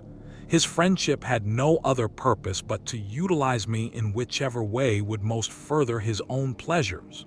This thought naturally did not make me very happy, but I realized after a moment that it was entirely to be expected that Horiyuki should take this view of me, that from long ago, even as a child, I seemed to have lacked the qualifications of a human being, and that for all I knew, contempt even for Horiyuki might be entirely merited. I said, feigning tranquility, crime. What's the antonym of crime? This is a hard one. The law, of course, Horiyuki answered flatly. I looked at his face again, caught in a flashing red light of a neon sign on a nearby building. Hickey's face had the somber dignity of a relentless prosecutor. I felt shaken to the core. Crime belongs in a different category. Imagine music, saying that the law was an antonym of crime.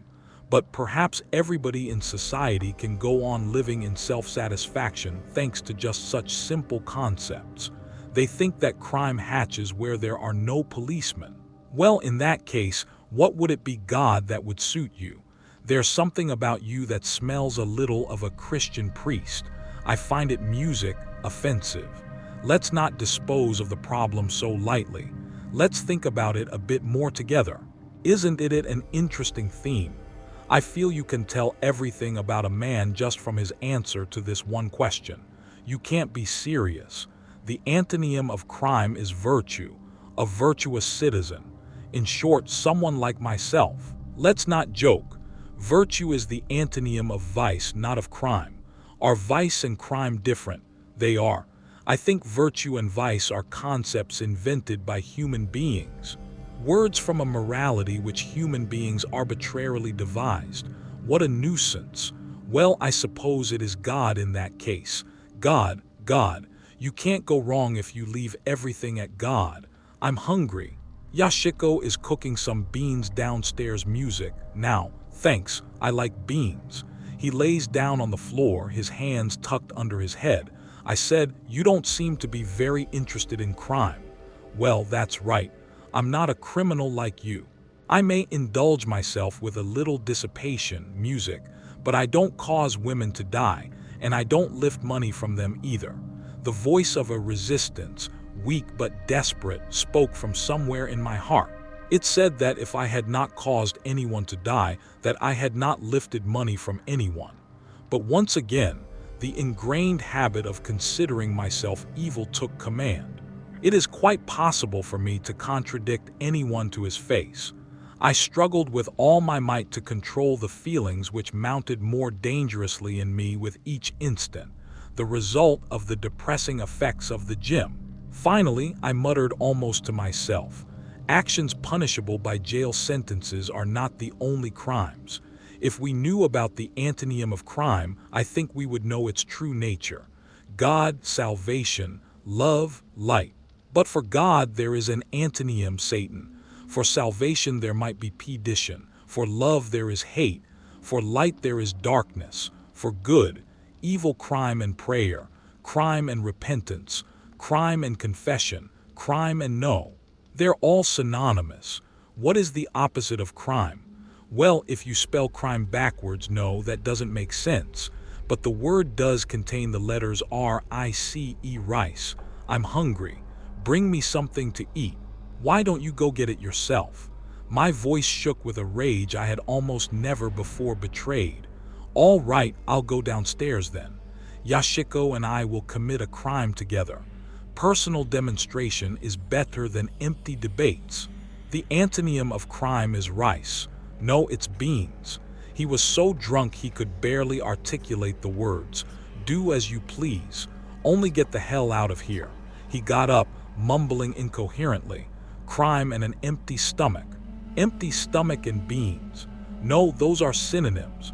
Crime and punishment, Dostoevsky. These words grazed over a corner of my mind, startling me. Just supposing Dostoevsky ranged crime and punishment side by side, not as synonyms but as antonyms. Crime and punishment, absolutely incompatible ideas, irreconcilable as oil and water. I felt I was beginning to understand what lay at the bottom of the scum-covered turbid pond, that chaos of Dostoevsky's mind. No, I still didn't quite see. Such thoughts were flashing through my head like a revolving lantern when I heard a voice. Extraordinary beans you got there. Come have a look.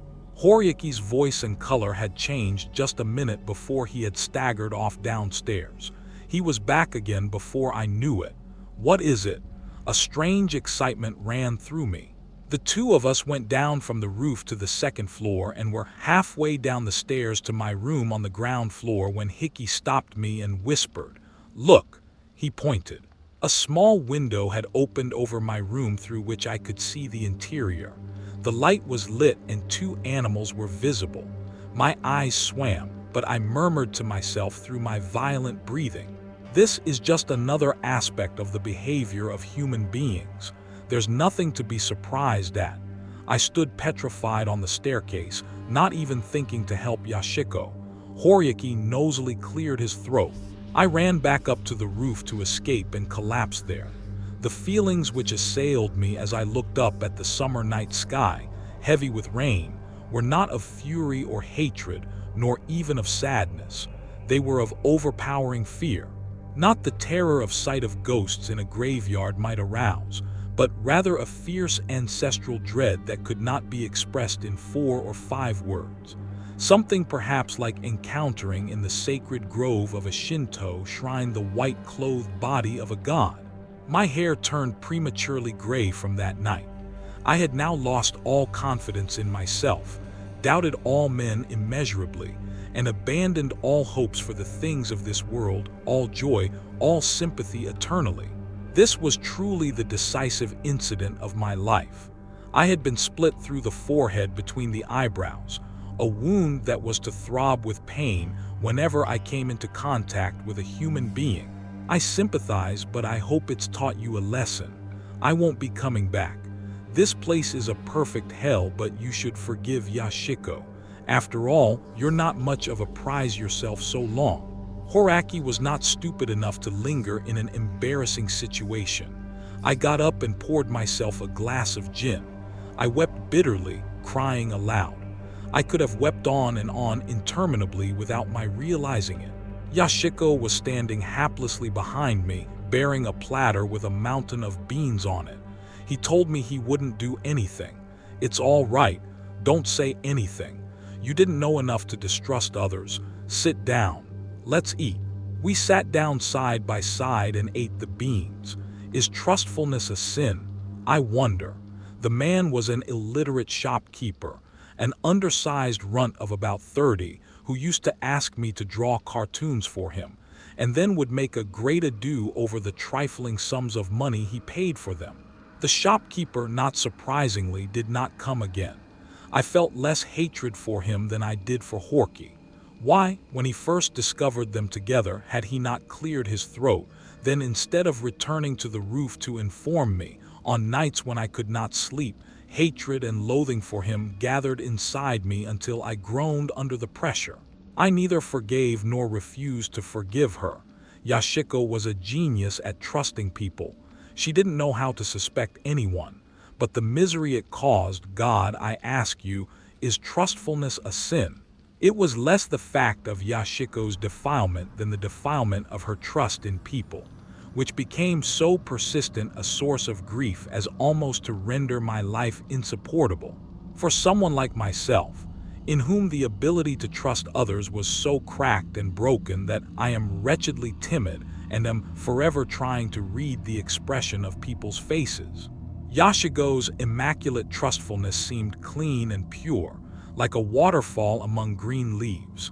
One night sufficed to turn the waters of this pure cascade, yellow and muddy.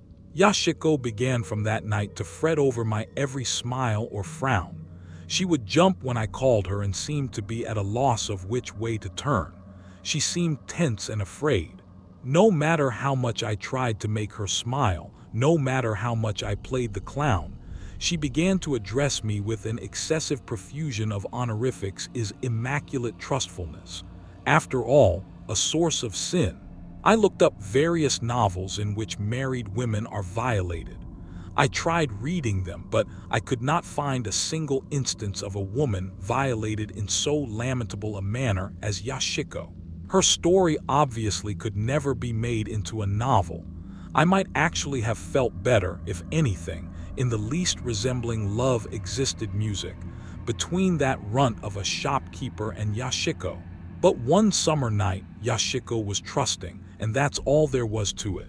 And on account of that incident, I was clefted between the eyebrows. My voice became, my hair turned prematurely gray, and Yashiko was condemned to a life of anxiety.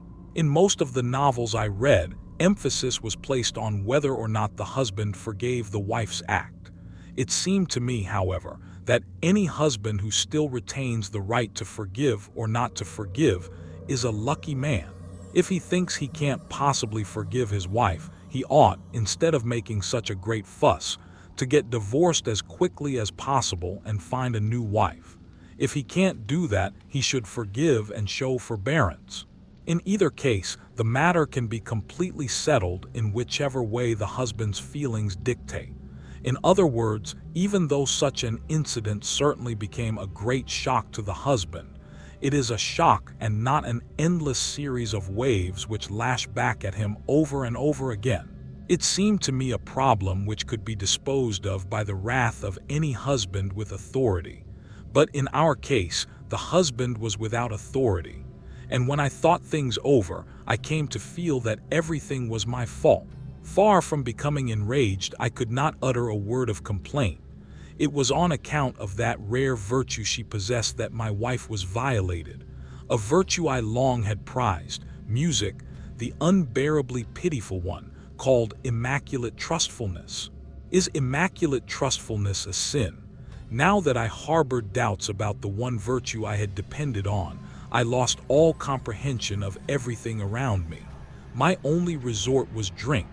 My face coarsened markedly, and my teeth fell out from the interminable drinking bouts to which I surrendered myself. The cartoons I drew now verged on the pornographic. No, I'll come out with it plainly. I began about this time to copy pornographic pictures which I secretly peddled. I wanted money to buy gin, snorts. When I looked at Yoshiko, always averting her glance and trembling, doubt gave birth to fresh doubt. It was unlikely, wasn't it, that a woman with absolutely no defenses should have yielded only that once with the shopkeeper. Had she also been with Horiki or with somebody I didn't even know, I hadn't the courage to question her. Writhing in my usual doubts and fears, I drank gin.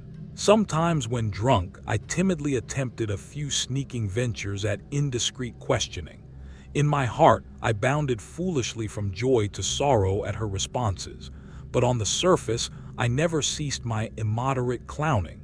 Afterwards, I inflicted on Yoshiko an indomitable, hellish caressing before I dropped into a dead sleep. Towards the end of that year, I came home late one night, blind drunk. I felt like having a glass of sugar water. Yoshiko seemed to be asleep, so I went myself to the kitchen to look for the sugar bowl. I took off the lid and peered inside. There was no sugar, only a thin black cardboard box. I took it absent-mindedly in my hand and read the label. I was startled.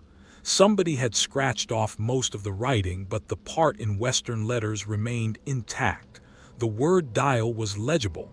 Dial at the time, I relied entirely on gin and never took sleeping pills.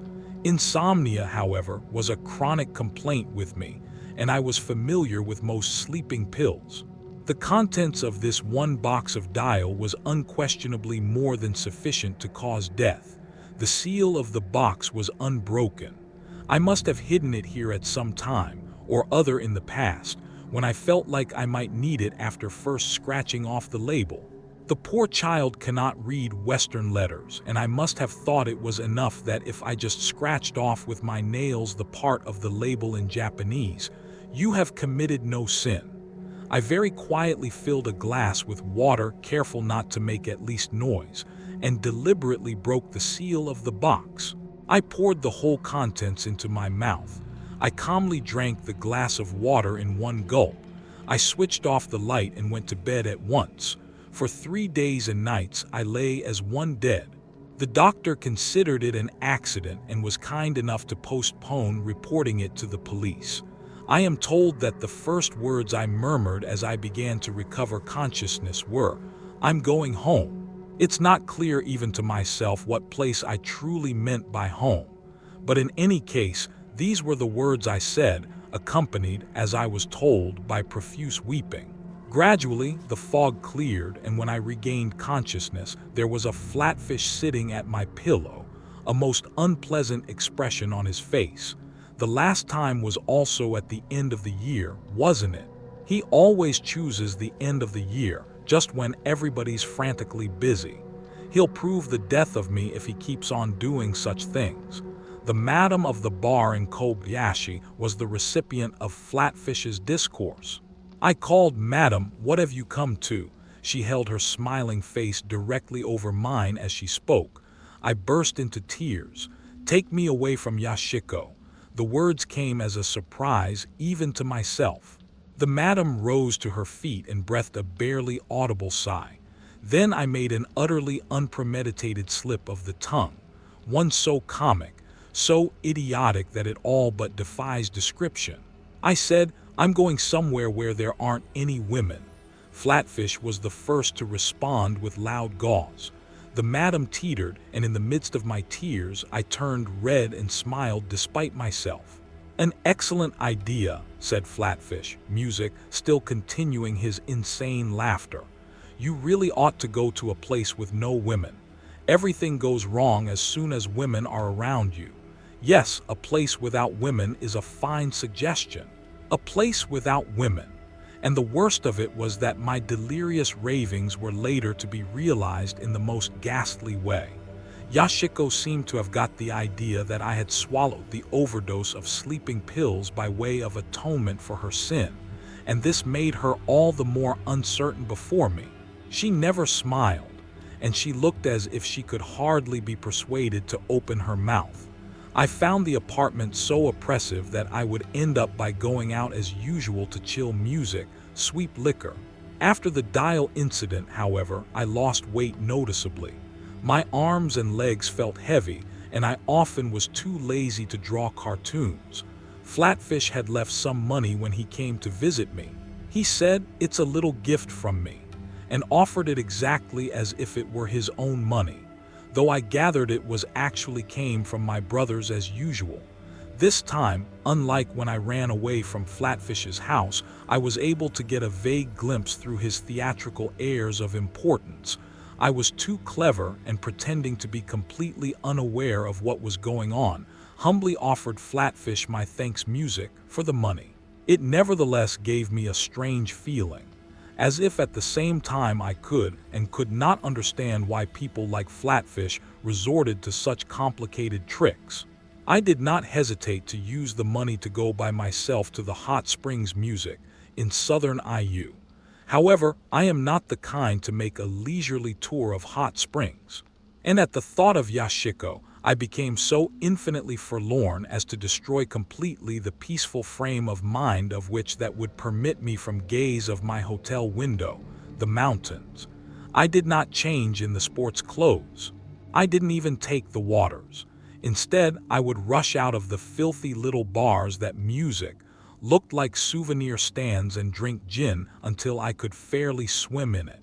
I returned to Tokyo only sickier for the trip. The night I returned to Tokyo, the snow was falling heavily. I drunkenly wandered through the rows of saloons behind the ginza, singing to myself over and over again so softly it was only a whisper. From here is hundreds of miles to home. From here is hundreds of miles to home. I walked along kicking with the point of my shoes of snow which were accumulating. Suddenly, I vomited. This was the first time I had brought up blood. It formed a big rising flag in the snow. I squatted there for a while. Then with both hands I scooped up the snow from places which were still clean and I washed my face. I wept. Where does this little path go? Where does this little path go? I could hear indistinctly from the distance, like an auditory hallucination, the voice of a little girl singing unhappiness. There are all kinds of unhappy people in this world. I suppose it would be no exaggeration to say that the world is composed entirely of unhappy people, but those people can fight their unhappiness with society fairly and squarely. And society, for its part, easily understands and sympathizes with such struggles. My unhappiness seemed entirely from any of my own vices, and I had no way of fighting anybody. If I had ever attempted to void anything in the nature of a protest, even a single mumbled word, the whole society, not only Flatfish, would undoubtedly have cried out flabbergasted. Imagine the audacity of him talking like that. I don't really know myself, but since I seem in either case music to be a mass of vices, I drop steadily, inevitably into unhappiness, and I have no specific plan to stave off my descent. I got up from the snowbank with the thought I ought to get the proper kind of medicine without delay. I went to the pharmacy nearby. The pharmacist and I exchanged looks as I entered. For that instant her eyes popped music, and she held her head lifted as if caught by the light in a flashbulb. She stood ramrod stiff, but in her wide open eyes there was no trace of alarm or dislike. Her look sprung of longing, almost of the scene for salvation. I thought she must be unhappy too. Unhappy people are sensitive to the unhappiness of others. Not until then did I happen to notice that she stood with difficulty supporting herself on crutches. I suppressed the desire to run up beside her, but I could not take my eyes from her face. I felt tears starting and saw then the tears brimming from her big eyes. That was all. Without saying a word, I went out of the pharmacy and staggered back to my apartment. I asked Yoshiko to prepare a salt solution. I drank it. I went to sleep without telling her anything. The whole of the following day I spent in music, bed giving as an excuse to lie to the effect that I felt a cold coming on at night. My agitation over the blood I had secretly coughed became too much for me, and I got out of bed. I went to the pharmacy again. This time I confessed with a smile to the woman what my physical condition was. In humble tones I asked her advice. You'll have to give up drinking. We were like blood relatives. I may have alcohol poisoning. I still want to drink. You mustn't. My husband used to soak himself in liquor in spite of his TB. He claimed that he killed the germs with liquor. That's how he shortened his life. I feel so on edge and I can't stand it. I'm afraid I'm no good for anything. Music, I'll give you some medicine, but please cut the drinking at least. She was a widow with only one son. The boy had been attending a medical school somewhere in the provinces, but was now on leave of absence from school with the same illness that killed his father. Her father-in-law laid abed in the house with Pauli. She herself had been unable to move one side of her body since she was 5 when she had infantile paralysis, hobbling here and there in the shop with her crutches. She selected various medicines from the different shelves and explained what they were. This is a medicine to build your blood. This is a serum for vitamin injections. Here's the hypodermic needle. These are calcium music pills. This is a distaste to keep you from getting an upset stomach. Her voice was music, full of tenderness as she explained each of the half-dozen medicines. The affection of this unhappy woman was, however, to prove too intense. At last she said, "This is a medicine that can be used when you need a drink so bad that you can't stand music." She quickly wrapped a little box. It was morphine. She said that it was no more harmful than liquor, and I believed her. For one thing, I was just at the stage when I had become to feel the squalor of drunkenness, and I was overjoyed to be able to escape after such a long bondage to the devil called alcohol. Without a flicker of hesitation, I injected the morphine into my arm. My insecurity, fretfulness, and timidity were swept away completely. I turned into an expansively optimistic and fluent talker. The injections made me forget how weak my body was, and I applied myself energetically to my cartoons. Sometimes I would burst out laughing even while I was drawing. I intended to take about 1 a day, but it became 2, then 3. When it reached 4, I could no longer work unless I had my shots. All I needed was the woman at the pharmacy to admonish me, saying how dreadful it would be if I became an addict. For me to feel that I already became a fairly confirmed addict. I was very susceptible to other people's suggestions. When people say to me, "You really shouldn't spend this money, but I suppose you will anyway," I have the strange illusion that I'll be going against expectations and somehow doing wrong unless I spent it. I invariably spend all the money immediately. My uneasiness over having become an addict actually made me seek more of the drug. "I beg you one more box. I promise. I'll pay you at the end of the month. You can pay the bill at any old time as far as I'm concerned, but the police are very troublesome. You know, something impure, dark, reeking of the shady character always hovers about me. I beg you, tell them something or other. Put them all off track. I'll give you a kiss." She blushed. I pursued the theme. "I can't do any work unless I have the medicine. It's kind of an energy builder for me. How about hormone injections? Don't be silly. It's liquor or that medicine. One or the other. If I haven't got it, I can't work. You mustn't drink. That's right. I haven't touched a drop of liquor since I began with that medicine. I'm in fine physical shape thanks to you. I don't intend to go on drawing stupid cartoons forever.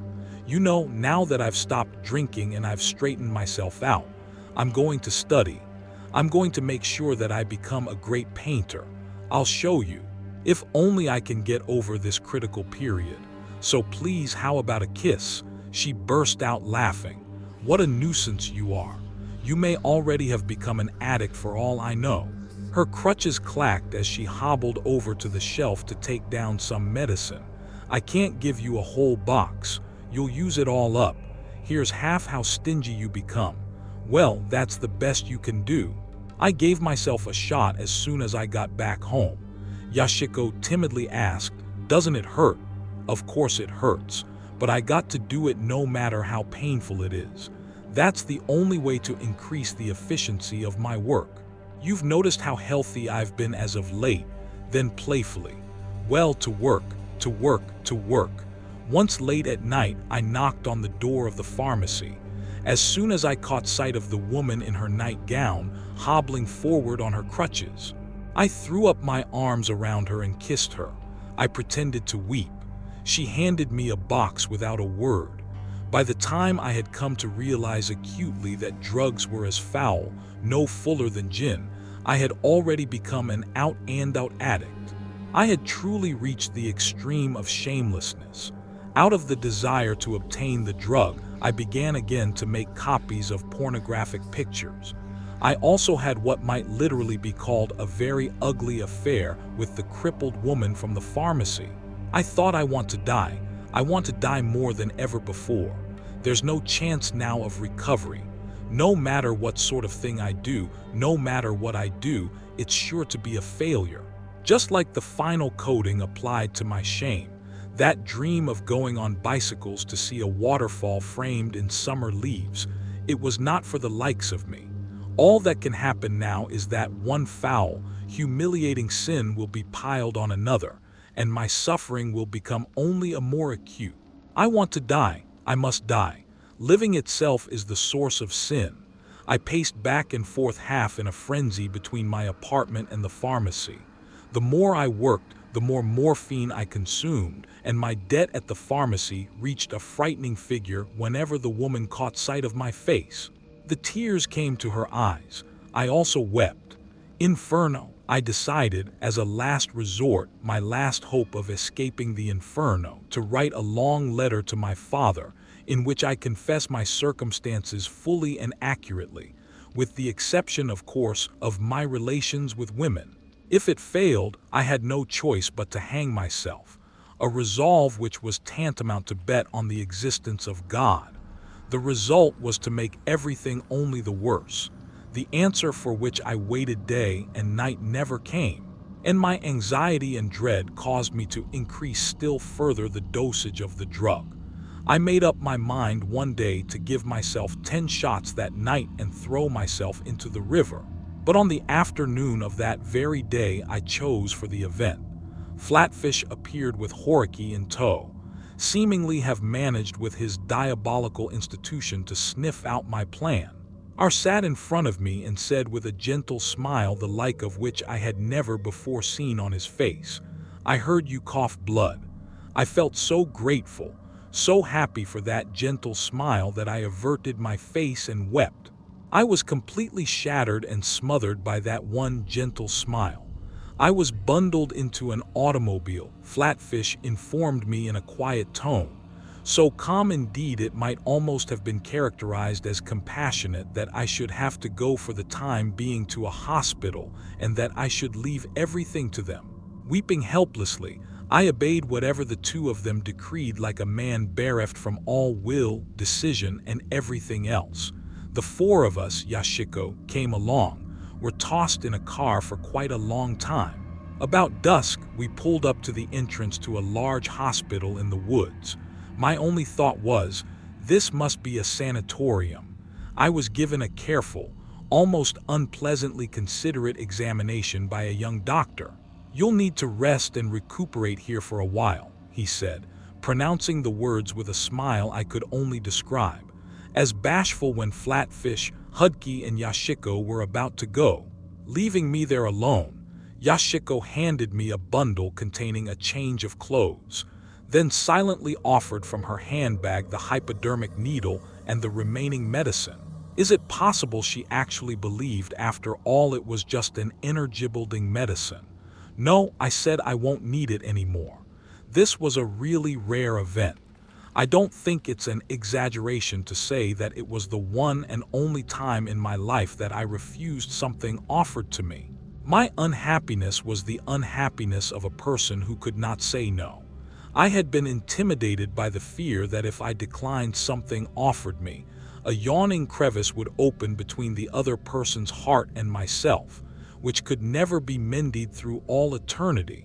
Yet I now refuse in a perfectly natural manner the morphine which I had so desperately craved. Was it because I was struck by Yoshiko's divine ignorance? I wonder if I had not already ceased in that instant to be an addict. The young doctor, with a bashful smile, immediately ushered me into a ward. The key grated in the lock behind me. I was in a mental hospital. My delirious cry after I swallowed the sleeping pills that I would go where there were no women had now materialized in a truly uncanny way. My ward held only male lunatics, and the nurses were also men. There was not a single woman. I was no longer a criminal. I was a lunatic. But no, I was definitely not mad. I have never been mad for even an instant. They say I know that most lunatics claim the same thing. What it amounts to is that people who get put into this asylum are crazy and those who don't are normal. God, I ask you, is non-resistance a sin? I had wept at that incredibly beautiful smile. Odki showed me, and forgetting both prudence and resistance, I had gotten to that car that took me here, and now I had become a madman. Even if released, I would be forever branded on the forehead with the word madman, or perhaps reject, disqualified as a human being. I had now ceased utterly to be a human being. I came at the beginning of summer through the iron bars over the windows. I could see the water lilies blossoming in the little pond of the hospital. 3 months later, when the cosmos were beginning to bloom in the garden, my eldest brother and Flatfish came to my great surprise to take me out. My brother informed me of his habitually serious, strange voice that my father had died of gastric ulcers at the end of the previous month. We won't ask any questions about your past, and we'll see to it that you have no worries as far as your living expenses are concerned. You won't have to do anything. The only thing we ask is that you leave Tokyo immediately. I know you undoubtedly have all kind of attachments, but we want you to begin your convalescence Arash in the country. He added that I did not worry about my various commitments in Tokyo. Flatfish would take care of them. I felt as though I could see before my eyes the mountains and rivers back home. I nodded faintly. A reject exactly. The news of my father's death eviscerated me. He was dead. That familiar, frightening presence who had never left my heart for a split second. I felt as though the vessel of my suffering had become empty, as if nothing could interest me now. I had lost even the ability to suffer. My brother scrupulously carried out his promise. He bought a house for me at a hot spring on the coast, about 4 or 5 hours' journey by rail south of the town where I grew up, an unusually warm spot for that part of Japan. The house, a thatchco-covered, rather ancient-looking structure, stood on the outskirts of the village. It had 5 rooms. The walls were peeled and the woodwork was so worn as to seem almost beyond all possibility of repair. My brother also sent to look after me an ugly woman close to 60 with horrible rusty hair. Some 3 years have gone by since then. During this interval, I have several times been violated in a curious manner by the old servant. Once in a while, we quarrel like husband and wife. My chest ailment is sometimes better, sometimes worse. My weight fluctuates accordingly. Occasionally, I cough blood. Yesterday, I sent Tetsu, the old servant, off to the village drugstore to buy some sleeping pills. She came back with a box rather different in shape from the one I'm accustomed to, but I paid it no particular attention. I took 10 pills before I went to bed, but was surprised not to be able to sleep at all. Presently, I was seized with a cramp in my stomach. I rushed to the toilet 3 times in succession with terrible diarrhea. My suspicions were aroused. I examined the box of medicine carefully. It was a laxative. As I lay on my bed, staring at the ceiling, a hot water bottle on my stomach, I wondered whether I ought to complain to Tetsu. I thought of saying, "These aren't sleeping pills, they're laxatives," and I burst out laughing. I think reject must be a comic noun. I had taken a laxative in order to go to sleep. Now I have neither happiness nor unhappiness. Everything passes. That is the one and only thing I have thought resembled a truth in this society of human beings where I have dwelled up until now as in a burning hell. Everything passes. This year I am 27. My hair has become much grayer. Most people would take me for over 40. I never personally met the madman who wrote these notebooks. However, I have been a bare acquaintance with the woman who, as far as I can judge, figures in these notebooks as the madam in the bar in Kobayashi. She's a slightly built, rather sickly-looking woman with narrow-tinted eyes and a prominent nose. Something hard about her gives you the impression less of a beautiful woman than of a handsome young man. The events transcribed in these notebooks seem to relate mainly to the Tokyo of music, 1930 or so. But it was not until about 1935, when the Japanese military clique was first beginning to rampage in the open, that friends took me to a bar. I drank highballs there 2 or 3 times. I was never able, therefore, to have the pleasure of meeting the man who wrote these notebooks. However, this February, I visited a friend who was evacuated during the war in Fabashi in Chiba Prefecture. He was of the music acquaintance from the university days, and now he teaches at a women's college. My purpose in visiting him was to ask him for his help in arranging the marriage of one of my relatives, but I thought while I was at it, I might buy some fresh seafood to take home to the family. I set off for Fabashi with a rucksack on my back. Fabashi is a fairly large town facing a muddy bay. My friend had not lived there long, and even though I asked for his house by street and number, nobody seemed able to tell me my way. It was cold and the rucksack hurt my shoulders.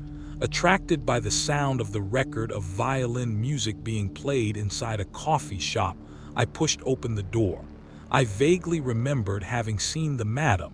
I've asked her about herself and discovered she was in fact the madam of the bar in Kobayashi I had visited 10 years before. When this was established, she professed to remember me. Also, we expressed exaggerated and laughed a great deal. There were many things to discuss without even resorting, as people always did in those days, to question about each other's experiences during the air raids. I said, "You haven't changed quite a bit." "No, I'm an old woman already. I creak at the joints." "You're the one who really looks young. Don't be silly. I've got 3 children now. I've come today to buy them some food."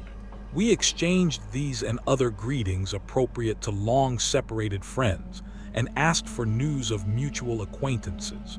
The madam suddenly broke off to ask in a rather different tone if by chance I had ever known Yo.